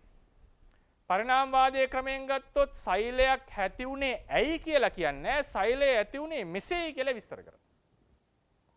ඒ වගේ දැන් මෙතනින් ගැහුවොත් එහෙම සද්දේ එන්නේ මේ මෙකැනිසම් එක නිසා ඒ නිසා ඒ දේම සිද්ධ වෙනවා මේක ගැහුවොත් ඒ නිසා શબ્දයක් එනවා શબ્දයක් ඒ දෙකම සිද්ධ වුණොත් શબ્දය ඇති උනේ මේ ක්‍රියාවලිය වුණ නිසා කියලා කියත හැකියි. શબ્දය ඇති උනේ මේ ක්‍රියාවලිය සිද්ධ වුණ නිසා. නමුත් දැන් මම කියන මේ වෙලාවෙත් මම ගහනවා කියලා. ඒ වෙලාවේ වෙන ක්‍රියාවලියක් නොවි ඇයි මේ ක්‍රියාවලියම සිද්ධ වෙනවා කියලා අපි කියන්නේ. දැන් උදාහරණයකට අපි බෝඩ් එකට ගහනකොට මේ දැන් ඊට පස්සේ ගහන්න යන එක ඔය කවුරුත් අත්දැකලා නැහැ. ඇයි ශබ්දයක් පිට නොවි, ගන්ධයක් පිට නොවි, ශබ්දයක් විතරක් පිට වෙනවා කියලා අපි කියන්නේ.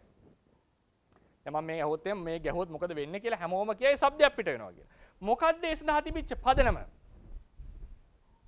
මොකක්ද ඒ සඳහා තිබිච්ච පදනම? අපිට අතීතයේ තිබිච්ච අත්දැකීම් ටිකනේ. අතීතයේ අත්දැකීම් ටිකක් උඩ අපි අනාගතේ උපකල්පනය කරගන්නවා. අනාගතේ උපකල්පනය කරගන්නවා.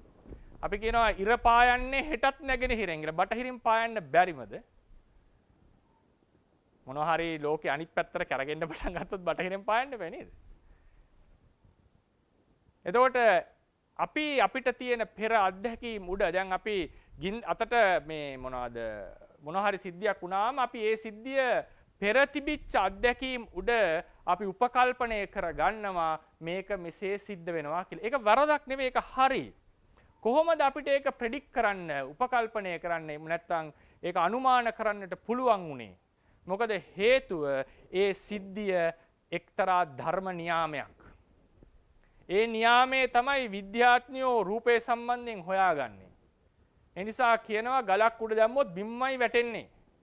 ඊට පස්සේ කිව්වා මේක සිද්ධ වුණේ ගුරුත්වය නිසා කියලා. තව කෙනෙක් කිව්වා මේක ස්පේස් ටයිම් එක කර්ව් වෙලා තියෙන්නේ කියලා. ඉතින් මේ විදිහට අපි ඒක වෙන්නේ ඇයි කියලා විස්තර කරනවා. අපි දකින්නේ ගලක් උඩ දැම්මොත් බිම වැටෙන එකයි. ගලක් උඩ දැම්මොත් 10 පාරක් උඩ දැම්මොත් බිම වැටෙනවා. 11 පාරක් උඩ දැම්මොත් බිම වැටෙනවා කියලා අපි කියනවා බය නැතුව. නේද? 11 වෙනි පාර වෙන්න බැරිද, නොවැටි ඉහළට යන්න බැරිද කියලා ප්‍රශ්නයක් ඇහුවොත් කවුරු හරි අපි කියනවා නෑ නෑ මේ නිසා වැටෙන්නට ඕනේ කියලා. වැටෙන්නට ඕනේ. මොකද ඒකෙන් අපි කියන්නේ අපි අර ගුරුත්වය වාගේ යම්කිසි ධර්මතාවයක් ගැන අපිට අවබෝධ වෙලා තියෙනවා. ඒ නිසා ඒ රූපේ සම්බන්ධයෙන් විද්‍යාත්මක තොරතුරු එනවා. එතකොට බුදුරජාණන් වහන්සේ මේ මොකද්ද කරලා තියෙන්නේ? අනාගතයේ පහළ වෙන සියලුම සිත් මහණෙනි අනිත්‍යයි දුකයි අනාත්මයි කියලා සිංහනාදයක් කරන්නට නම් උන්වහන්සේ අවබෝධ කරගෙන තියෙනවා මේ ලෝකයේ තියෙන ධර්මතාවයක්. නේද? ධර්මතාවයක් අවබෝධ කරගෙන. ඒක දැන් කෙනෙක්ට තරක කරන්න පුළුවන්. ඇයි ස්වාමීන් වහන්සේ කල්ප කෝටි ලක්ෂ ගහනකින් නිත්‍ය සිතක් පහළ වෙන්න බැරිද? ප්‍රශ්නයක් අහන්න පුළුවන් කෙනෙක්. නිත්‍ය සිතක් පහළ වෙන්නම බැරිද? මොකද ඉතින් අනාගතේ වෙනස් වුණොත් මේ තත්ත්වය කියලා. උන්වහන්සේ බෑම කියන්නේ හේතු උන්වහන්සේ තේරුම් ගන්නවා මේක තමයි ධර්මතාවය. ඒ නිසා අනාගත පරමාර්ථ ධර්ම කියන එක ප්‍රකාශ කිරීම තුල අපිට ගම්ම්‍ය වෙනවා බුදුරජාණන් වහන්සේ මෙතන ධර්මතාවයක් තේරුම් ගත්තා කියන එක. ධර්මතාවයක් අවබෝධ කරගත්තා කියන එක. මොකක්ද මේ ධර්මතාවය? පහළ වෙන සෑම සිතක්ම මෙන්න මේ කියන ලක්ෂණ වලින් වෙනස් වෙන්නට බෑ. යම් කිසි සංකතයක් වේ නම් එය විනාශ වෙනවාමයි. එතකොට බුදුරජාණන් වහන්සේගේ අවබෝධය පිහිටලා තියෙන ධර්ම නියාමයක.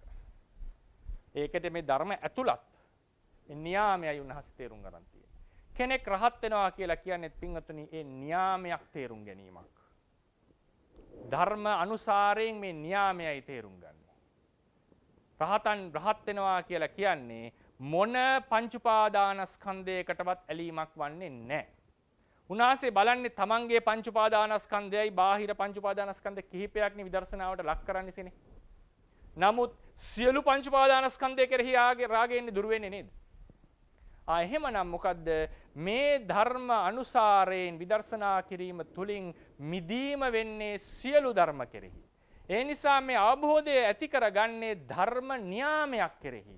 මොනම පංච උපාදානස්කන්ධයක් දිව්‍ය ලෝකයක බ්‍රහ්ම ලෝකයක පහළ වුණත් ඒ පංච උපාදානස්කන්ධය අනිත්‍යයි දුකයි අනාත්මයි කියන එකයි තේරුම් ගන්න තියෙන්නේ. එහෙනම් අවබෝධයේ පිහිටන්නේ න්‍යාම ධර්ම. ඒ නිසා අපි බය නැතුව කියන්නේ ථේරවාදයේ පච්චුප්පන්න භාවයේ අරමුණෙහි වැදගත්කමක් දක්වන්නේ නැහැ. මොකද අවබෝධය ඇති කරගන්නේ න්‍යාම ධර්මයේ කෙරෙහි.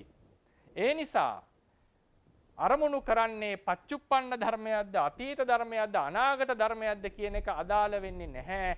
රූපය කියන පංච උපාදානස්කන්ධය කියන අදහසයි වැදගත් වෙනවා. මෙතන හොඳ වචනයක් වෙන අදහස. පරමාර්ථ අදහස. පරමාර්ථ අදහස කියන එක. පරමාර්ථ අදහස කියලා කියනකොට කෙනෙක්ට හිතෙන්න පුළුවන් රූපය පිළිබඳව අදහස, පඨවිය පිළිබඳව අදහස. පඨවිය පරමාර්ථය පිළිබඳ අදහස කිව්වම මේක ප්‍රඥප්තියක් නෙවෙයි පින්වතුනි. දැන් උදාහරණයක් මෙහෙම හිතන්නකෝ. අපේ සාමාන්‍යයෙන් මිනිස්සෙට තියෙන භාව දෙකයිනේ ස්ත්‍රී භාවය පුරුෂ භාවය. ධර්මයේ කියවෙනවා නපුංසක භාවයක් ගැන. ඒ කියන්නේ ස්ත්‍රී භාව පුරුෂ භාවයටත් නොවන කෙනෙක් ගැන. අපි පොඩ්ඩක් පැත්තකින් තියමු. පැහැදිලි තුන්වෙනි භාවයක් නැහැනේ. පැහැදිලි තුන්වෙනි භාවයක් නැහැ. ඉතින් අතරමැද කෙනෙක් ඉන්නවා ට්‍රාන්ස්ජෙන්ඩර් කියලා අද කාලේ. අපි ඒක සිද්ධ වෙන එකක් සාමාන්‍ය ස්වභාවික ක්‍රියාවලිය. ඉතින් සාමාන්‍යයෙන් තුන්වෙනි භාවය කියලා එකක් නැහැ. අපි කියන ධර්මපරය. අපි මේ දෙක විතරක් ස්ථිර කරලා ගත්තොත් තුන්වෙනි භාවයක් කියලා එකක් නැහැ. පොඩ්ඩක් ට්‍රාන්ස්ජෙන්ඩර් සහ භාවයක් නැති කෙනා පැත්තකින් තියමු පොඩ්ඩක් ඒක. තුන්වෙනි ප්‍රකට භාවයක් නැහැ. ඒ නිසා අපි බය නැතුව කියනවා යම් කිසි සත්වයක් ලෝකේ ඉපදුනොත් එක්ක ස්ත්‍රියක් එක්ක පුරුෂයෙක්. එක්ක ස්ත්‍රියක් එක්ක පුරුෂයෙක්. සම්සම් සත්තුන්ගේ යම් යම් වෙනස්කම් තියෙන්නට පුළුවන්. ස්ත්‍රී භාවයේ පුරුෂ භාවයේ සමහර සත්තුන්ගේ ලක්ෂණ දෙකම පෙන්눔 කරන්න ඉන්න පුළුවන්. ඒවා සත්ත්ව විද්‍යාත්මකව තියෙන කරුණු. නමුත් සාමාන්‍යයෙන් අපි කියනවා ඕනම සත්වයක ඉපදුනොත් මේ භාව දෙකෙන් එකතර වැටෙන්නේ. තුන්වෙනි මේ අතිරේක වෙන භාවයක් හටගන්න බෑ කියලා අපි ස්ථිර වෙලා ඉන්නේ දැන්. එහෙමනම් අපි මේ භාවය ගැන හිතනකොට ස්ත්‍රී පුරුෂ භාවය ගැන හිතනකොට අපි කියනවා ස්ත්‍රී භාවය කියලා එකක් තියෙනවා පුරුෂ භාවය කියලා එකක්. මේ ස්ත්‍රී භාවය පුරුෂ භාවය ගැන අපි හිතුවා හිතන්නකො. කෙනෙක් ස්ත්‍රී භාවය පුරුෂ භාවය ගැන ඉලක්ක කරන්නේ නැතුව අපි පොදුවේ ලෝකයේ තියෙන ස්ත්‍රී භාවය පුරුෂ භාවය ගැන හිතුවොත් ඒ අරමුණ ප්‍රඥප්තියක් නෙවෙයි පින්වතුනි. ඒක ඒ ධර්ම න්‍යාමයට සම්බන්ධ අරමුණක්. ඒකට කියනවා පරමාර්ථ අදහස. ඉංග්‍රීසියෙන් කියනවා phenomenal object. phenomenal object. පරමාර්ථ අදහසක්. මම සැබවින්ම කිව්වොත් මේක මෙතනින් නැවතම විදර්ශනා පැත්තට යොමු වෙනවා. ඒක ඉදිරියේදී තමයි කතා කරන්නේ. දැන් ඉතින් පස්සේ නවත්තනවා. විදර්ශනාවේ අරමුණ පරමාර්ථ අදහසක්. පරමාර්ථ අදහසයි. ඒක අතීතද අනාගතද පච්චුප්පන්නද කමක් නැහැ. හැම උනාට ගැටලුවක් නැහැ. පරමාර්ථ අදහසක් වීමම ප්‍රමාණවත් විදර්ශනාව පරිපූර්ණ වීමට. ඒකට එහෙම තමයි ථේරවාදීන්ගේ විදර්ශනාව විස්තර කරලා තියෙන්නේ විසුද්ධි මාර්ගයේ පටිසම්භිදා මාර්ග ආදී පොත්වල විශේෂයෙන් විසුද්ධි මාර්ගයේදී ඒ කරුණක් ගානේ පැහැදිලි කරන්නට පුළුවන්. ඒ ඥානයක් ගානේ පැහැදිලි කරන්නට පුළුවන්. පරමාර්ථ අදහස තමයි විදර්ශනාවේ අරමුණ කියන්නේ.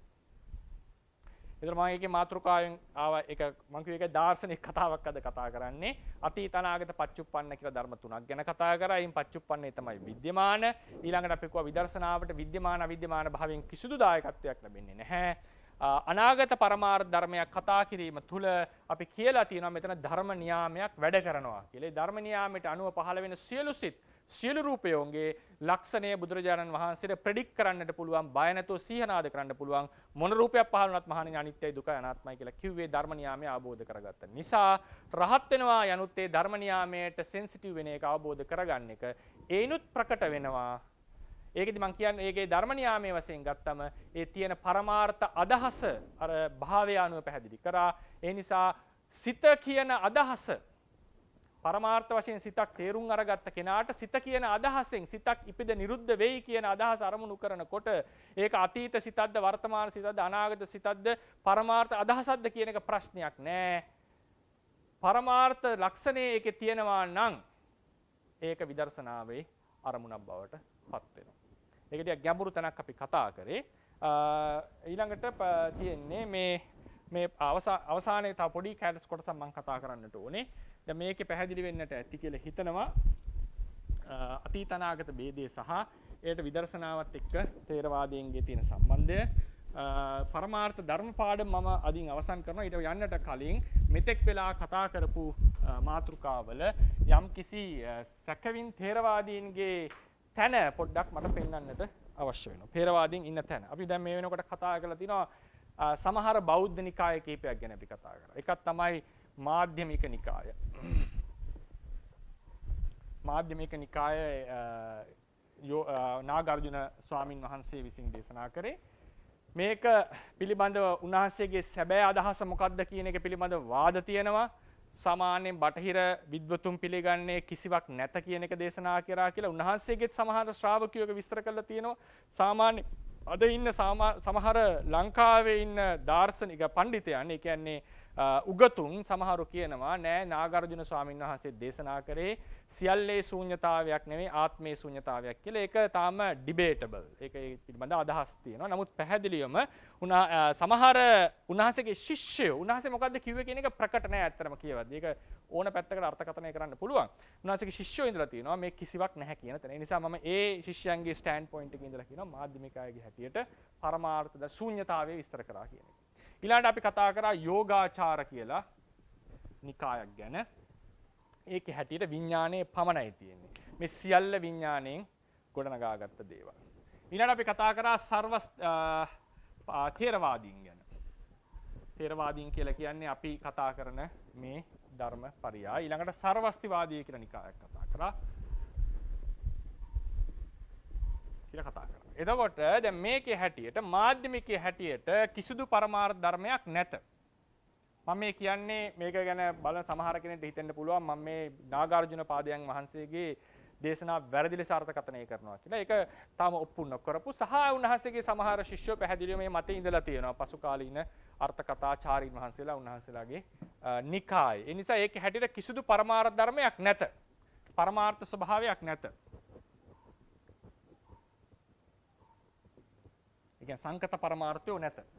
නිර්වාණය කියන එක පිළිගන්නවා. සංකත පරමාර්ථයෝ නැත.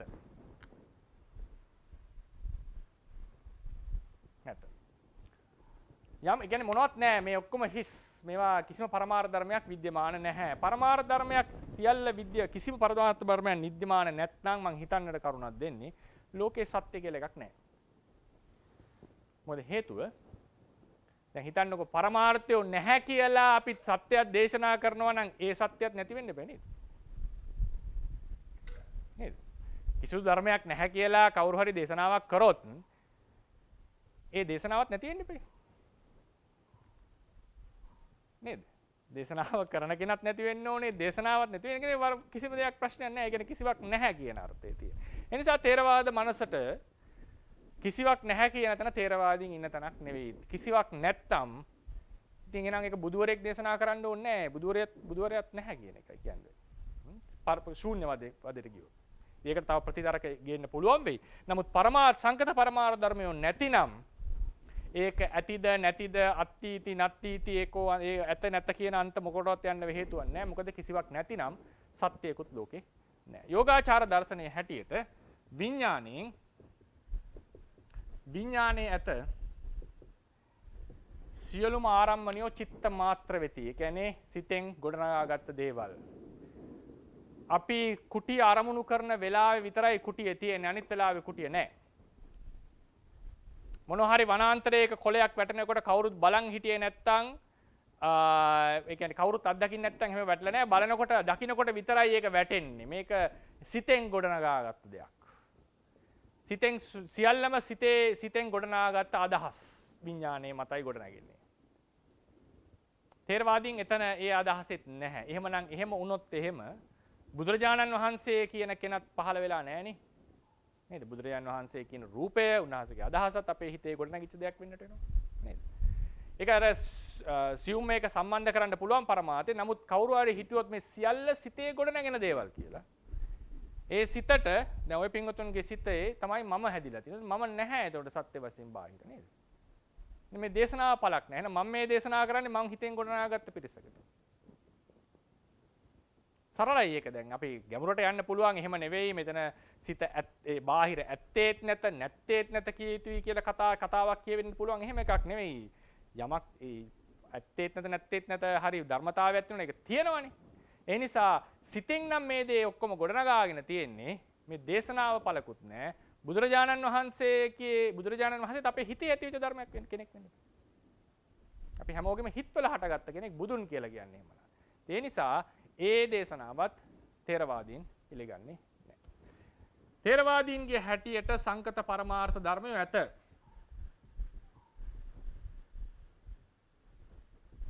හැබැයි ඒවා වල විද්‍යමාන වෙන්නේ පච්චුප්පන්නය පමණයි. අතීත අනාගතයෝ අවිද්‍යමානයි. පච්චුප්පන්නය විද්‍යමානයි. මේවා අවිද්‍යමානයි. සර්වස්තිවාදී නිකාය හැටියට පරමාර්ථ ධර්මය ඇත.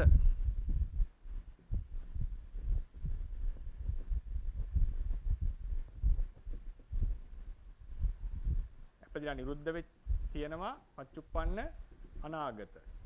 ඒකේ හැටියට අපි කියනවා මේ අතීත අවිද්‍යමානයි අනාගතය අවිද්‍යමානයි පච්චුප්පන්නය විද්‍යමානයි. සර්වස්තිවාදීන්ගේ හැටියට අතීත පච්චුප්පන්න අනාගත කියන සියලු පරමාර්ථයෝ විද්‍යමානයි. මේ පැහැදිලි වෙනවා ඇති. මේ එකම බුදුන්ගේ ශ්‍රාවකත්වයට පැමිණි ශ්‍රාවකයෝ. ඒ ශ්‍රාවකයන් එක එක ධර්ම පාට සමහරලාට මේ ඔක්කොම දැන් සර්වස්තිවාදීන් මේක කියන්නට හේතුවක් තිබුණා. නිකන් නෙවෙයි බුදුරජාණන් වහන්සේ දේශනා කරන්නේ අතීත අනාගත පච්චුප්පන්න දූරේ සන්තික මේ සියලුම ධර්මයෝ විඥානස්කන්ධය කියලා දේශනා කරන්නේ. 11 ආකාරයකට බෙදලා ඒ සියලුම විඥානස්කන්ධයන්ගේ තියෙන ආරම්මන විඥානන ලක්ෂණයක්. ඒ නිසා ඒ සියලු විඥානෝ විද්‍යමානයි කියලා උන් දේශනා කරා. ඒක තියෙනවා විඥානේ විඥාන ලක්ෂණය පරමාර්ථ ලක්ෂණේ පරමාර්ථ ලක්ෂණේ තියෙන නිසා සියලු ධර්මයෝ විද්‍යමානයි. අතීතේත් අනාගතේත් පච්චුප්පන්නේත් ඒ ධර්මයෝ විද්‍යමානයි කියලා අපි කතා කරා උන්වහන්සේලා. ථේරවාදීන් කියන්නේ හරි ඒක බව ඇත්ත. ථේරවාදීන් පිළිගන්නවා අතීත ධර්මය අනාගත ධර්මය පරමාර්ථ ධර්මයක් එහි ලක්ෂණේ තියෙනවා. නමුත් උපාදටිති භංග කියන අවස්ථාවලට පැමිණීම අවසන් වීම නොපැමිණීම කියන අවස්ථාවෙන් ධර්මයෝ පැහැදිලිවම වෙන් කර ගන්නට පුළුවන්. දේශනාවේ බුදුරජාණන් වහන්සේ දේශනා කරලා තියෙනවා අතීත ධර්මයේ විගතයි අත්ංගතයි නැති වුණා අනාගත ධර්මයේ තාම පහළ වුණේ නැහැ. ඒ නිසා ථේරවාදීන් මේ විදිහට තමයි මේ නිකායවල ධර්ම විග්‍රහයන් සිද්ධ වන්නේ. එතකොට අපි තේරුම් ගන්නට ඕනේ ථේරවාද ස්ටෑන්ඩ් පොයින්ට් එක. ථේරවාද නිකාය කියන්නේ මොකද්ද? ථේරවාද දර්ශනය. මම ඇයි බුද්ධ වචනය කියන වචනේ යොදන්නේ නැතුව ථේරවාද සම්ප්‍රදාය කියලා ගත්තේ? මේ ඔක්කොම පැමිණලා තියෙන එකම බුද්ධ වචන පදනම් කරගෙන. අර්ථ විවරණයයි වෙනස් වෙලා තියෙන්නේ. කෙසේද මේක අර්ථකථනය කළේ? බුදුන්ගේ වචනය කෙසේද අර්ථකථනය කළේ කියන එක උඩ නානා බෙදීම් පසු කාලයේදී ඇති වෙලා තියෙනවා. එතකොට අපි සාමාන්‍යයෙන් අපිට මේ පුළුල් දැක්ම තිබුණේ නැත්නම් අපි හිතා ගන්නවා බුදුදහම ලෙස ලෝකේ පවතින්නේ මේකයි කියලා. නැහැ.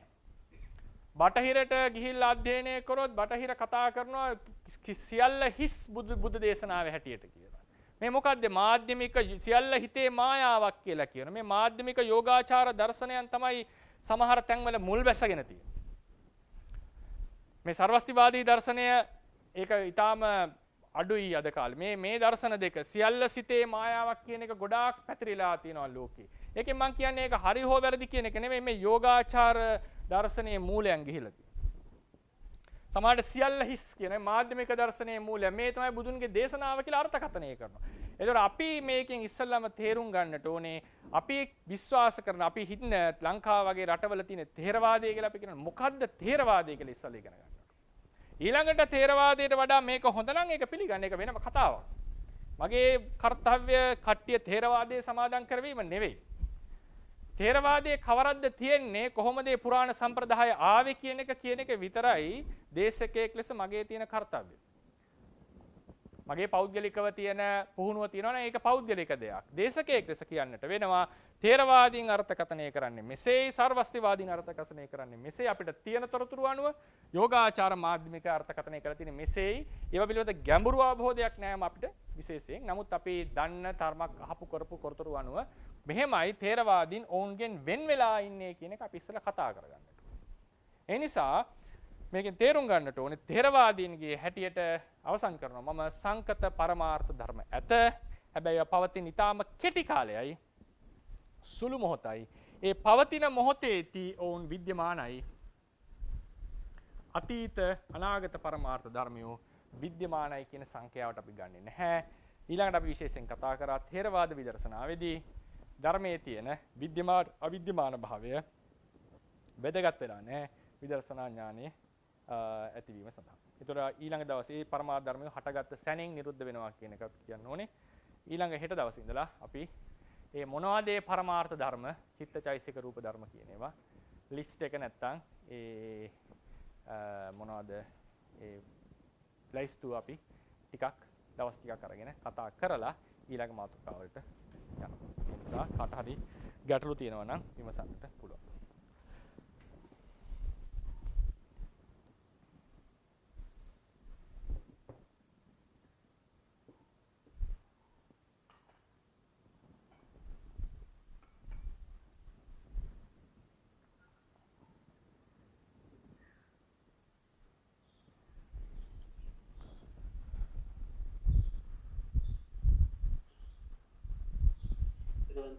යම් කිසි කෙනෙකුට යම් ගැටලුවක් තියෙනවා නම් ස්වාමීන් වහන්සේගෙන් විසඳා ගන්න යම් ගැටලුවක් ඒ ඇයි දැන් අවස්ථාව තියෙනවා තමන්ගේ මයික්‍රොෆෝන් එකේ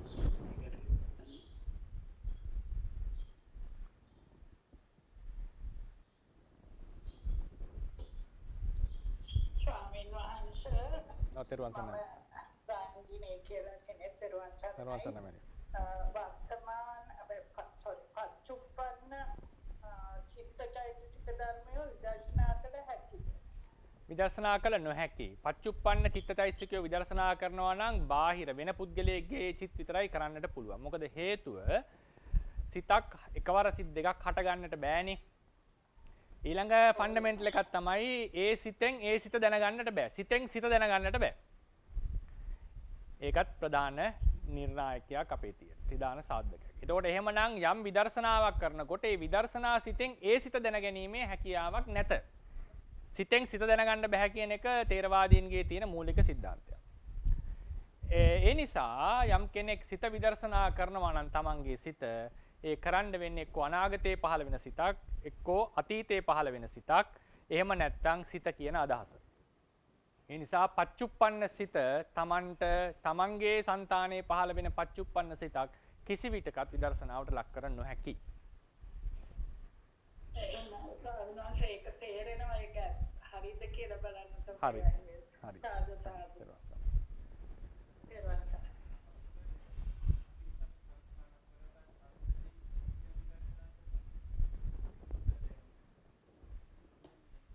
අවසරයි ස්වාමීන් වහන්සේ. පොඩ්ඩක් ඉන්න පොඩ්ඩක් ඉන්න අනුශම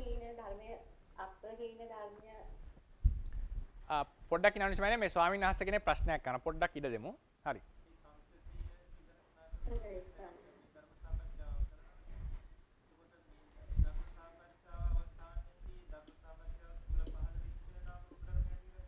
ඔව්.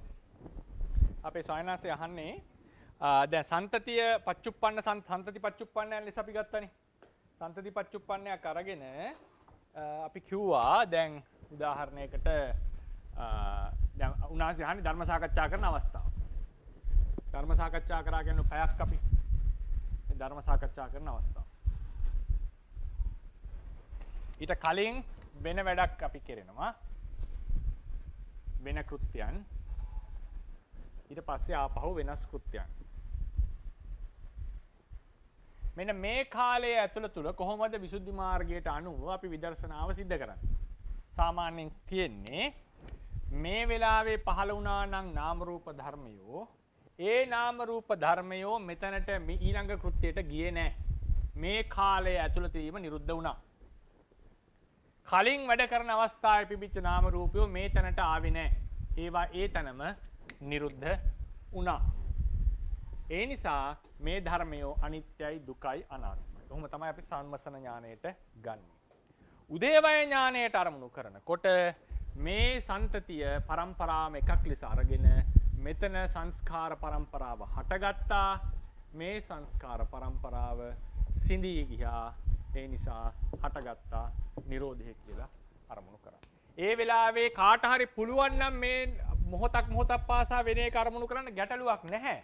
මෙපමණකින් විදර්ශනාව සම්පූර්ණයි.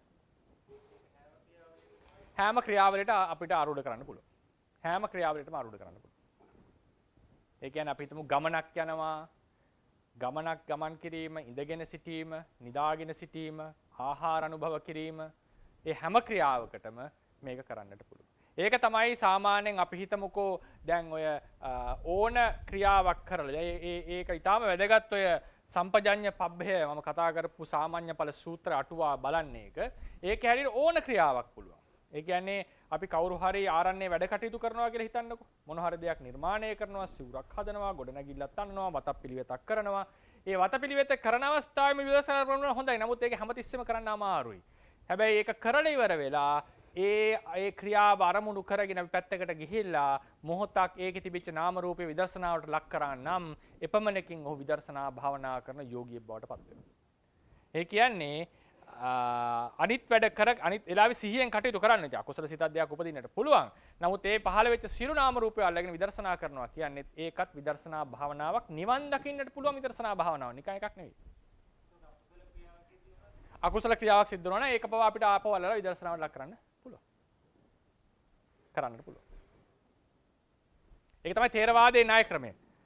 ඉතින් සමහරලාට අපිට තියෙන්න පුළුවන් අපි හැමතිස්සෙම අනිවාර්ය විදර්ශනා කළ යුතුයි. ඇත්තටම කියනවා නම් විදර්ශනාව නිවන් දකින්න පුළුවන් ක්‍රම 6ක් තියෙනවානේ. අංගුත්තර නිකාය අටුවාව හැටියට නිවන් දකින්නට පුළුවන් මාර්ග 6ක් තියෙනවා. ඒ කියන්නේ නිවන් දකින්න පුළුවන් මාර්ග 6ක් කියන එක අදහස් කරේ සතිපට්ඨාන 6ක් එහෙම කියප එකක් නෙමෙයි.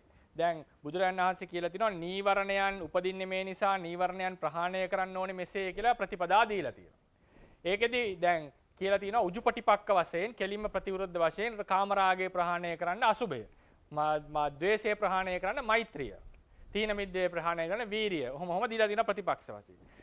නමුත් මේක ප්‍රායෝගිකව කරන්න ගියාම ලොකු අපහසුකම් එනවා. එතකොට විශේෂයෙන් භික්ෂුන් වහන්සේලා ආරමුණු කරගෙන අර්ථකථාචාර්යින් වහන්සේලා දීලා තියෙනවා මහා විහාර සම්ප්‍රදාය විශේෂ උපකාරක ක්‍රමයක්. ස්වාමින් වහන්සේ කෙනෙක්ගේ ජීවිතයක් ගත කරනකොට ඒ ජීවිතයේ සිදු කරන ක්‍රියා අනුව අපිට පුළුවන් නිවන් මාර්ගයේ යන්නට. ඒකෙන් අදහස් කරන්නේ යම් ක්‍රියා සිද්ධ කරනවා උන්වහන්සේගේ ජීවිතයේ මූලික ලෙස. හැබැයි දවසකට කොටසක් විදර්ශනාවට ලක්. ඒක නේ විස්තර කරන්නම් ඒ කියන් යද්දි පළවෙනි එක තමයි වත්ත ශීර්ෂයෙන් නිවන් දැකීම. වත්ත ශීර්ෂයෙන් නිවන් දකින්නවා කියලා කියන්නේ මේක ඉතා වැදගත් නිසා මම මේ පොඩ්ඩක් විස්තර කරන්න විනාඩි කිහිපයක් අරගෙන වත්ත ශීර්ෂයෙන් නිවන් දකින්නවා කියන්නේ මිලක්කතිස්ස ස්වාමින් වහන්සේ කතාව අහලා තියෙනවා. මිලක්කතිස්ස ස්වාමීන් වහන්සේ වැද්දෙක් වෙලා ඉඳලා මහාන වෙලා වස් පහ ගත කරලා ගුරුවරයා ළඟට ගිහිල්ලා ඇහුවා මොකද්ද මං කළ යුත්තේ? ඒසුකා ග්‍රන්ථ ධූරයයි විදර්ශනා ධූරයයි කියලා දුර දෙකක් තියෙනවා.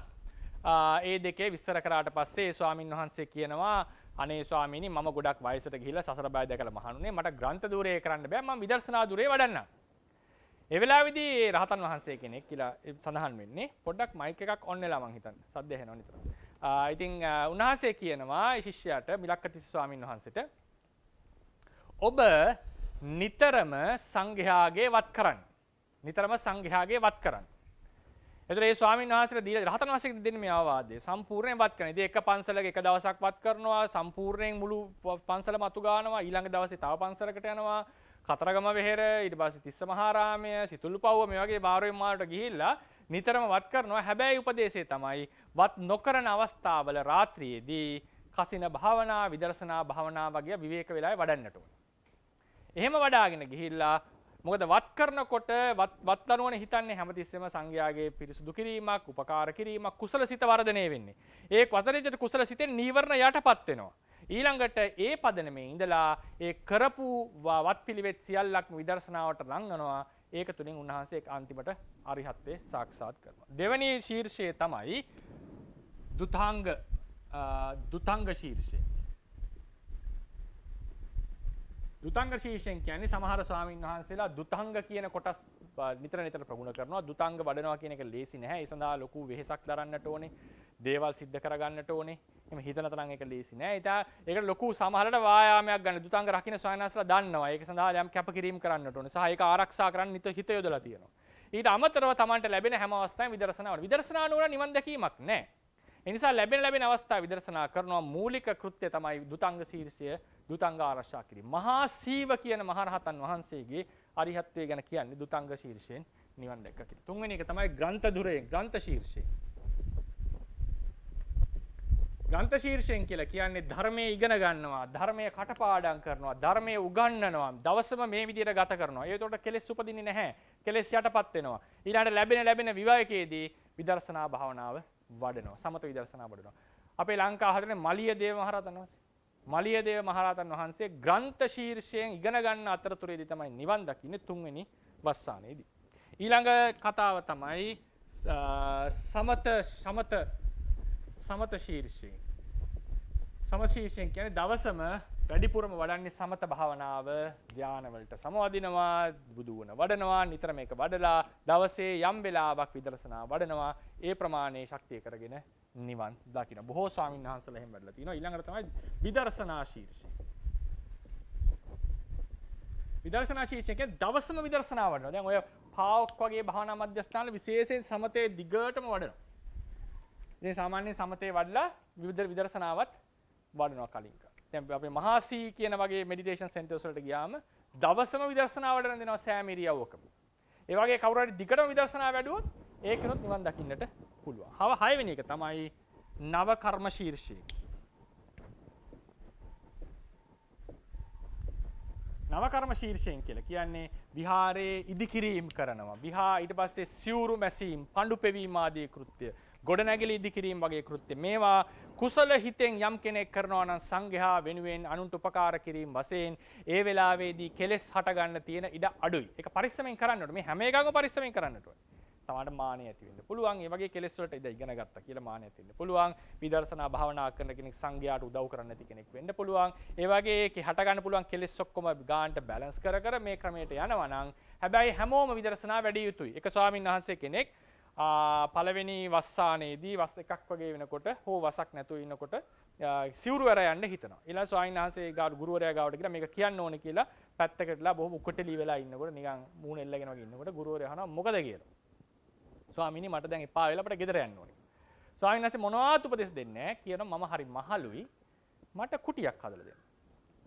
ඊපස්සේ ගුරුවරයා කිව්වින්ද නොකර බැරි හින්දා ගිහිල්ලා කොහොම හරි කුටිය හදලා ඉතින් බොහොම මහන්සි වෙලා ඉතින් ගල් හොයන්නට ඕනේ, වැලි හොයන්නට කුටි හදනකොට දන්නවනේ ඒක ලේසි නෑ නේ. ඒක ගොඩාක් ඉතින් මහන්සි වෙලා මාස ගාණක් අරගෙන කුටිය හදනවා.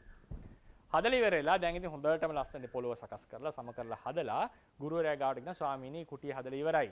ඊට ගුරුවරයා කියනවා එහෙනම් ඔය ඇත්තනේ මේක මට හැදුවේ. ඔය ඇත්තව පළවෙනි දවසේ පරිභෝග. හැබැයි උපදේශයක් ලැබෙනවා උන්වහන්සේ කියන්නේ ඒ කාලෙදී යම් දේවල් ප්‍රගුණ කරන. නිකන් නෙවෙයි ඒ කුටි ආදී සෙනසුන් හදනකොට උන්වහන්සේ යම් දේවල් ඒ වගේ සූත්‍ර ආදී සජ්ජායනා කරන්නට ඕනේ, භාවනා කරන්නට ඕනේ විවේක වෙලාවෙ. ඊට පස්සේ දැන් ගුරුවරයාගේ යුතුයකම ඉෂ්ට කරා. ඊට පස්සේ කාලයක් තිස්සේ භාවනාත් වැඩුවා. අර නව කර්ම කරනකොට දැන් සිවුරු අරගෙන කමතක වුණා, කුසලසිත වැඩුණා. අන්න කුටියේ ඉඳලා එදා රෑ කුටිය ඇතුළට ගිහලා ඉඳගත්තම් පුදුම සතුටක් ඇති වුණා. මම ගුරුවරයාගේ යුතුයකම ඉෂ්ට කරා. ඊට පස්සේ ප්‍රීතිය ආවා. ප්‍රීතිය විශ්කම්බණය කරා. දැන් ධර්ම කොටස් ටික දන්නවා, විදර්ශනාව තේරෙනවා. විදර්ශනාව වල එළියට ආවේ රහත් වෙනවා. සිවුරු ඇරලා යන්න ගියපු කෙනා රහත් වෙලා තමයි එළියට ආවේ. නව කර්ම ශීර්ෂයෙන් නිවන් දැකීම කියන එකට දීපු උපමාව.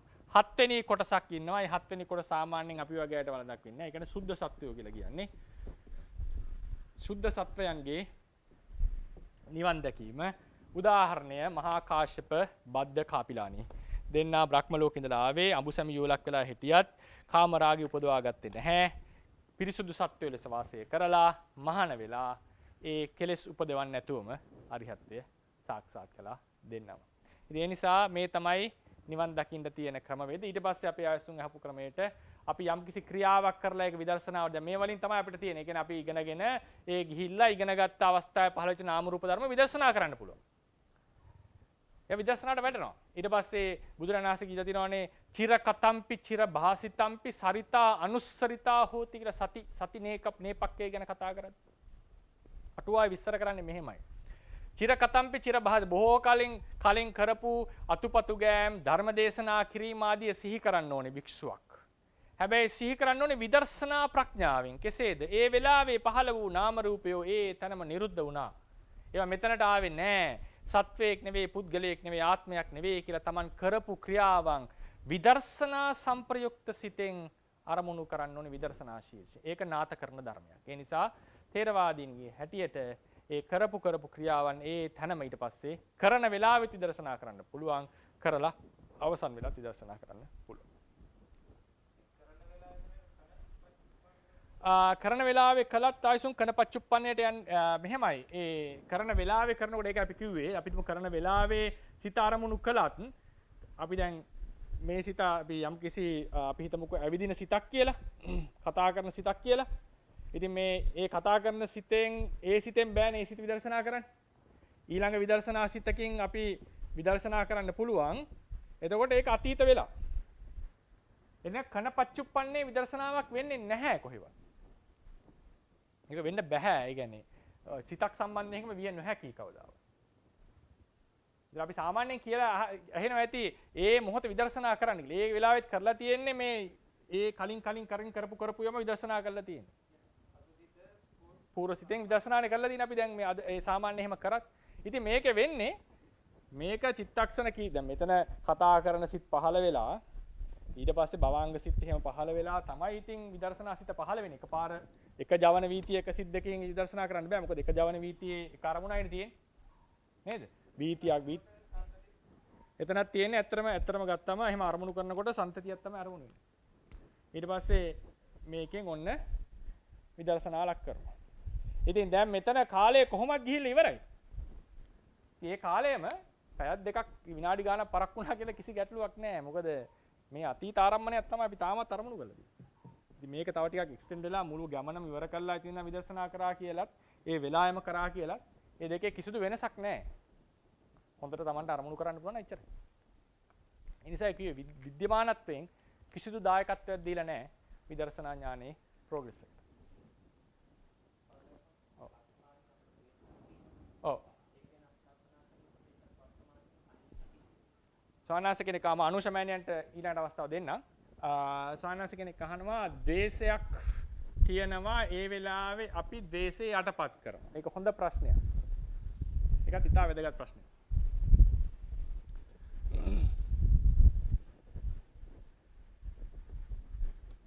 ඒක අපි කතා කරාද අර ගිනි පෙනෙල් උපමාවේ? කතා කරන්නේ මේ අනේක ඉංග්‍රීසි එකේ කතා කරන්නේ නේ. දැන් ඔන්න උදාහරණයකට අපි බය කියන එකෙන්ම ගමු. දැන් මෙතන මිනිස්සෙක් ඉන්නවා. මෙතන දකින්නවා මෙතන තියෙනවා මොකක් හරි ලීයක්, කණුවක්. රාත්‍රියේ යනකොට මේ මිනිස්සයා හිතනවා මෙතන අමනුස්සයෙක් කියලා. අමනුස්සයෙක් කියලා හිතනවා. දැන් බය එනවා. හිතට බය එනවා. අඩියේ තියෙනවා ඉස්සරහට යන්න බය එනවා ආයෙ පස්සට යනවා. ආයෙ යනවා ඉස්සරහට හිතේ නෑ බමුණුස්සෙක් වෙන්න ඇති කියලා. දැන් සාමාන්‍යයෙන් නම් සමහරලාට ඉගෙනගත්ත කතා ප්‍රවෘත්තිත් නේ. සමහර ඇත්තටම කියනවා බෞද්ධ කතා ප්‍රවෘත්ති ඉගෙන ගත්තට පස්සේ සමහරව බය වෙනවා. ඒ හොල්මන් ඉන්නවා කියලා. සමහර කෙනෙක් එහෙම බුදුදහම දන්නේ නැතුව ඉන්නකොට කිසි හොල්මනක් නැහැ. සමහරලාට බුදුදහම ඉගෙන ගත්තට පස්සේ බය වෙනා ඉන්නවා. මම එකකින් නිග්‍රහ කරනවා නේ. මේක වෙන සිද්ධියක්. සමහරලාට ඒ සමහර ධර්මකරු හිතනවා මෙහෙම වෙන්න පුළුවන් මෙහෙම වෙන්න පුළුවන් කියලා බය වීම උපදිනවා. එතකොට ඒකෙන් මම කියන්නේ බුදුදහමෙන් වෙච්ච හානියක් කියන අර්ථයෙන් නෙවෙයි. අපි අයෝනිසෝ මනසිකාරය කරනවා එක එක ක්‍රමයකට. අපි දන්න ධර්මයත් අයෝනිසෝ මනසිකාරය කරනවා අපි අති. ඒක තමයි හැටි. එහෙම ගොඩක් වෙනවා ඒ සමහරලාට. ආවේ සමහර භික්ෂුන් වහන්සේලා දන්න විනය අයෝනිසෝ මනසිකාර කරලා ලොකු විතර්ක සැක සංකා උපදින ඒවා තියෙනවනේ. ඒ වගේ දැන් ඔන්න ස්පිරිට්ස් ඉන්නවා කියලා බය වෙනවා. ඉස්සරහට යනවා පස්සට යනවා ඉස්සරහට යනවා. මොකද එන්නේ ද්වේෂය හට ගන්නවා, බය හට ගන්නවා, පහළනවා, බහ හට ගන්නවා, පහළට යනවා. නේද? එතකොට බය දිගින් දිගට හට ගන්නවා. දැන් හිතන්නකෝ පැය භාගයක් විතර කලින් මේ බය දිගට හටගත්තා කියලා. විනාඩි 30ක් මිනිත්තු 30ක් විතර ඔන්න දැන් බය හටගත්තා දිගට. මොකද වෙන්නේ මේ හටගන්න බය ඒ වෙලාවෙම නැති වෙනවා. හැබැයි වෙන්නේ අලුතෙන් බය හට ගන්නවා. දිගින් දිගට හට ගන්නවා බය. දැන් ඔන්න මෙතනින් මිනිස්සෙක් යනවා පන්දමක් අරගෙන.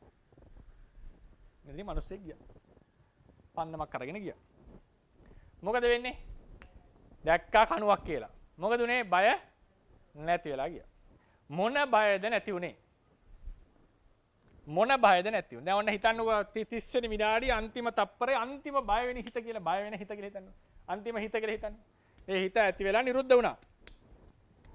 මේ වෙලාවේ තමයි ඔන්න චක්කු විඥාණයෙන් දැක්කේ ඔන්න ටෝච් එකෙන්. ඔන්න ඒ වෙලාවේ අන්න පේරුණා මේ මනුස්සෙක් නේ ලී කැල්ලක් කියලා.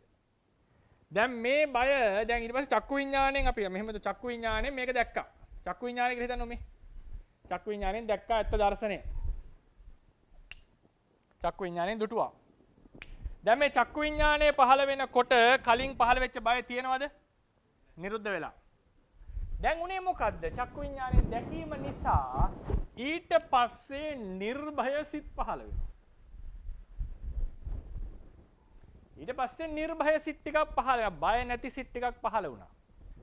මොකද්ද දුරු කරපු බය? මේ බය ඉබේම නේ. දැන් ටෝච් එකේ යන්න කලින්ම දකින්න චක්කු විඥාණය පහළ වෙන්න කලින්ම මේ බය නිරුද්ධ වෙලානේ.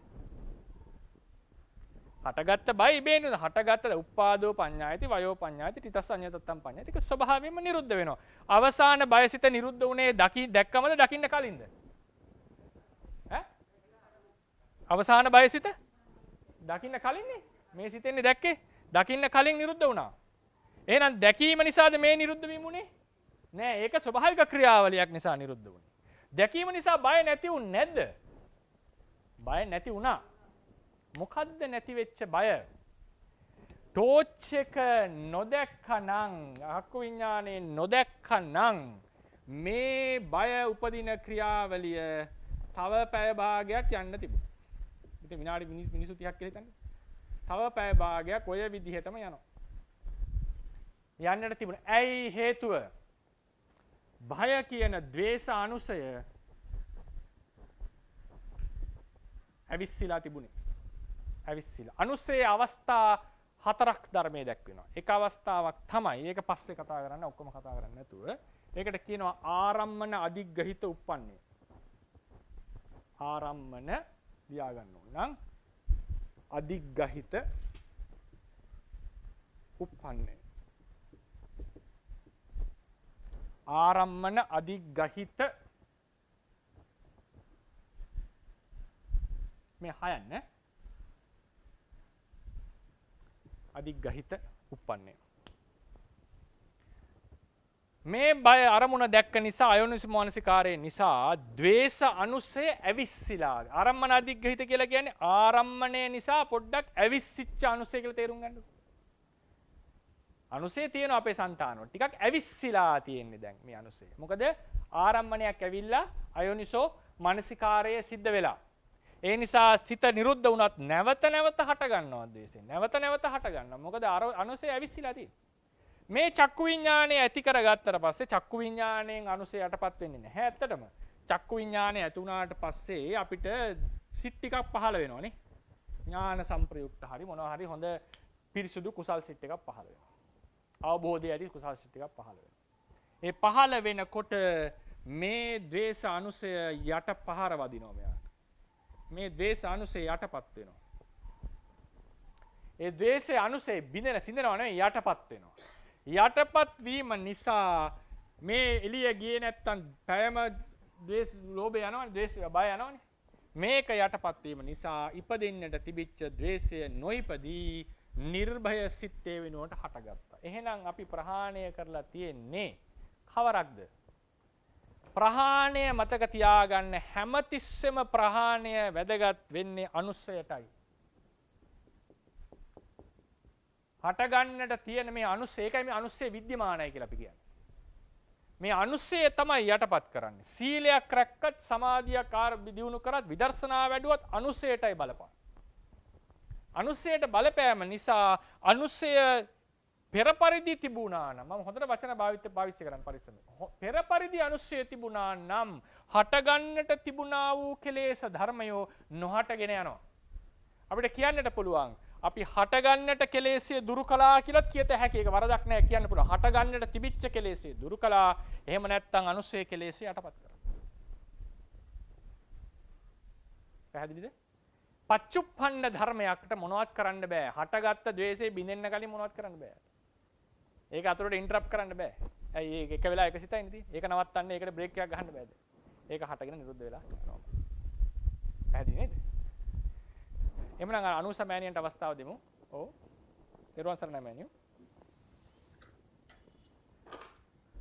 ස්වාමීන් වහන්සේ ඔව්. ස්වභාව ලක්ෂණයක් පැවතීමට සහ අප්‍රහීන බවක් පැවතීම කියලා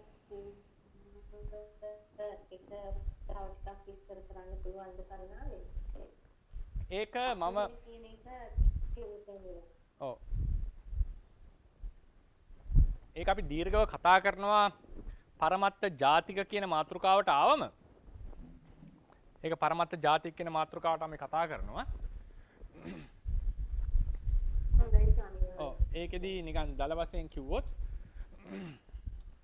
ඒක කියන්න වෙන්නේ මෙහෙමයි. ඒ කියන්නේ චිත්තසංතතිය පවතිනවනේ. චිත්තසංතතිය ලුහු බැඳගෙන අනුසය කියලා ගතියක් එනවා. ඒ අනුසය කියන ගතියේ ස්වභාවය තමයි අප්‍රහීන නිසා ඒක කරුණුකාරණා ඒක විස්තර කරලා තියෙන්නේ මෙහෙමයි. කරුණුකාරණා ලැබෙනකොට මේ අනුසය ධර්මය හට ගන්නවා. මේවා හට ගන්නවා. හේතු යුක්ති ලැබෙනවා. ආයෝනිසය මනසිකාරය වගේ ලැබෙනකොට හට ගන්නවා. අපි ආපහු කුසල් කරනකොට මේවා යටපත් වෙනවා. නමුත් ඒ කුසල් කරන අවස්ථාවේ මේ අනුසය නිදාගෙන වගේ පවතිනවා. අනුසය නිදාගෙන වගේ පවතිනවා. මේ අනුසය තිබීම නිසා තමයි නැවත නැවත අකුසල් හටගන්නේ. ඒතර කෙනෙක්ට අහන්න පුළුවන් අකුසලයට විතරද අනුසයක් තියෙන්නේ කුසලයට නැද්ද? අපේ තේරවාදීන්ගේ හැටියට කුසලයට අනුසයක් නැහැ. කුසලයට තියෙන්නේ උපනිශ්‍රේ ප්‍රත්‍යශක්තිය කියලා අපි කරපු දේවල් වල උපකාරක ගතිය. උපනිශ්‍රේ කියලා හරි උපනිශ්‍රේ පච්චය කියලා හරි. උපනිශ්‍රේ ප්‍රත්‍යය කුසලයේ අකුසලයට දෙකම තියෙනවා. උපනිශ්‍රේ ප්‍රත්‍යශක්තිය. අනුසය කියලා කියන්නේ එයින් අන්නේ වෙච්ච ගති ස්වභාවයක්. ගති ස්වභාවයක්. ඒක අප්‍රහීනයි කියන එකේ තේරුම මරණයටපත් වෙනකොට නැවත ප්‍රතිසන්දියක් ඇති කරනවා. මට එකෙන් කියන්න වෙන්නේ අප්‍රහීන භාවය කොහොමද අපි තේරුම් ගන්න එක කියන එක විතරයි. මොකද්ද අප්‍රහීන භාවය කියලා අපිට කියන්න අමාරුයි. මොකද්ද ඒ කියන්නේ අප්‍රහීන භාවය තේරුම් ගන්නේ මොකද්ද? කොහොමද මොනවා හරි හේතු සාධක ආපු වෙලාවට අයෝනිසෝ මනසිකාරය ආපු වෙලාවට ඒක කෙලින්ම හට ගන්නවා. හරියට අර යට තියෙන මේ රබර් බෝලයක් උඩට එන්න වගේ ඒක මතු වෙනවා. ඊළඟට අපි මැරෙන්න යනකොට ලෝභය ප්‍රහාණය නැති නිසා අන්න ප්‍රතිසන්දියක් හට ගන්නවා. රහතන් වහන්සේගේ මේ අනුසය නැති නිසා ප්‍රහාණය වෙච්ච නිසා අර කියපු මොන අරමුණක් ආවත් අකුසල් හටගන්නේ නැහැ. ඒ වගේම මරණයෙන් පස්සේ නැවත ප්‍රතිසන්දියක් ලැබෙන්නේ නැහැ. අප්‍රහීනයි කියලා කියන්නේ හේතු ඇති කල්හි නැවත හටගත හැකි බවින් පැවතීම. හේතු ඇති කල්හි හේතු සමායෝගයේදී හේතු එකතු වෙන කල්හි නැවත හටගත හැකි බැවින් පැවතීම. ඒක තමයි අප්‍රහීනයි කියලා කියන්නේ. එතකොට මේ අප්‍රහීන භාවයෙන් පවතිනකොට උපාද තිති භංග කියන අවස්ථාවෙන් අපි කතා කරන්නේ නැහැ. ඒ නිසා ඒක පරමාර්ථ ධර්ම මාතෘකාව යටතේ නෙවෙයි පරමත්ත ජාතික කියලා වෙනම මාතෘකාවක් යටතේ තමයි අපි කතා කරන්නේ. ඒක ඊටාම වැදගත් අපේ ධර්මයට.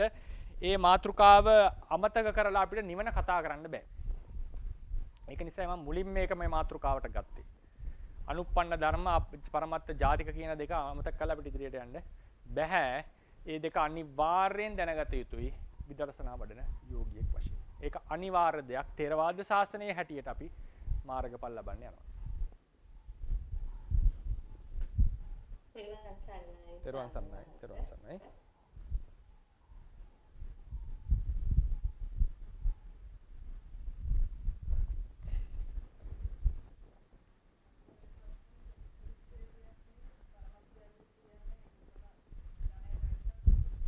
අපේ දොස්තර මෑණියෝ අහන උපනිෂ්ඨය ශක්තියයි පරමත්ත ජාතිකයි එකම ගණයට වැටෙනවා කියලා නේ. සාමාන්‍යයෙන් පොත්පත්වල පරමත්ත ජාතික කියන ওই ගොඩේ දක්වලා තියෙන්නේ අනුස්සය, ආසය, අනුස්සය, චරිතය. චරිතය කියලා කියන්නේ පෙර කරපු කුසල අකුසල කර්ම. ඊට පස්සේ ඒ කියන්නේ ඒක තව වචනයක් තමයි කර්ම ශක්තිය. චරිතය කියලා කියන්නේ කර්ම ශක්තිය, කර්ම සමංගීතාවය, වාසනාව, වාසනා කෙලෙසේ කියලා තියෙනවා. වාසනා කෙලෙසය. මෙන්න මේ වගේ දේවල් තමයි පරමත්ත ජාතික කියන කොටසට දාලා තියෙන්නේ. ඒ වගේම අපේ ශාසනයේ ඔය ප්‍රත්‍ය ශක්තිය අතර දැන් සූවිසි ප්‍රත්‍යක් ඉගෙන ගන්නවනේ. සූවිසි ප්‍රත්‍යක් තියෙනවනේ. ඒකේ සමහර ප්‍රත්‍ය නම් සමානයි. සමහර ප්‍රත්‍යවල ශක්තිය විස්තර කරලා නැහැ. කෙසේ වෙතත් අපි කියමු ප්‍රත්‍ය 24ක් තියෙනවා කියලා. ඒ ප්‍රත්‍ය 24න් තියෙන සමහර ප්‍රත්‍ය ශක්ති කිහිපයක් උපනිශ්‍රය ප්‍රකෘතූපනිශ්‍රය ප්‍රත්‍ය ශක්තිය. උපනිශ්‍රය ප්‍රත්‍ය තුනක් වැදෑරුම්නේ.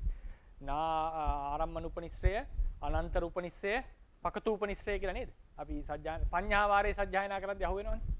හරිනේ. ඒ පකතු උපනිශ්‍රය කියන ප්‍රත්‍ය ශක්තියත් අනන්තර සමනන්තර කියන ප්‍රත්‍ය ශක්තියත් ආසේවන කියන ප්‍රත්‍ය ශක්තියෙත් අර පරමත්ත ජාතික බඳු ලක්ෂණ ටිකක් තියෙනවා. නමුත් ඒ පරමත්ත ජාතික කියන කොටසට ගන්නට පුළුවන්. නමුත් ඒවා අපි මේ මොනවද ප්‍රහාණය කරනවා කියන තැනින් කතා වෙන්නේ නැහැ. ඒ නිසා ඒක මම වෙනමම කතා කරනවා. පරමත්ත ජාතික කොටසට දාන්න නැතුව මට අයිතියක් නැහැ දාන්න පොත්වල සඳහන් නැති නිසා. නමුත් ඒක ඇතිභාවයට එවන් වූ ගතියක් ඇතිභාවයට තොරතුරු තියෙනවා. ඒ නිසා ඒක වෙනම මාතෘකාවක්. ප්‍රත්‍ය මම දාතකද ප්‍රත්‍ය ශක්තිය කියලා අර අතරමැදින් ලිව්වා. වෙනම ටිකක්. ත්‍රිලක්ෂණය ප්‍රත්‍ය ශක්තිය ගතිය අනිෂ්පන්න රූප කියලා මාතෘකාවට ගලුවේ ප්‍රත්‍ය ශක්තිය කියලා මම අදහස් කරේ ඔය කියපු උපනිශ්‍රය ප්‍රකෘති උපනිශ්‍රය ප්‍රත්‍ය ශක්තිය අනන්තර සමනන්තර ප්‍රත්‍ය ශක්තිය සහ ආසේවන කියන ප්‍රත්‍ය. ඇයි ඒක කිව්වේ කියන එක එදාට මම විස්තර කරා.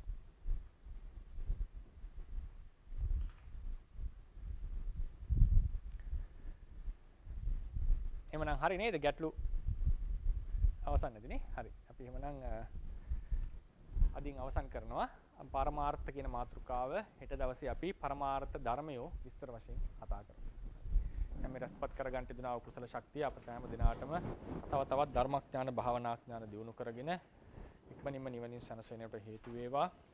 මේ තුලින් බුද්ධ ශාසනය බොහෝ කාලයක් চিරාත් කාලයක් පවතිවා කියලාත් අපි අදිෂ්ඨාන කරමු. බුද්ධ ශාසනං චිරන් තිට්ඨතු බුද්ධ ශාසනං චිරන් තිට්ඨතු බුද්ධ ශාසනං චිරන් තිට්ඨතු සාදු සාදු සාදු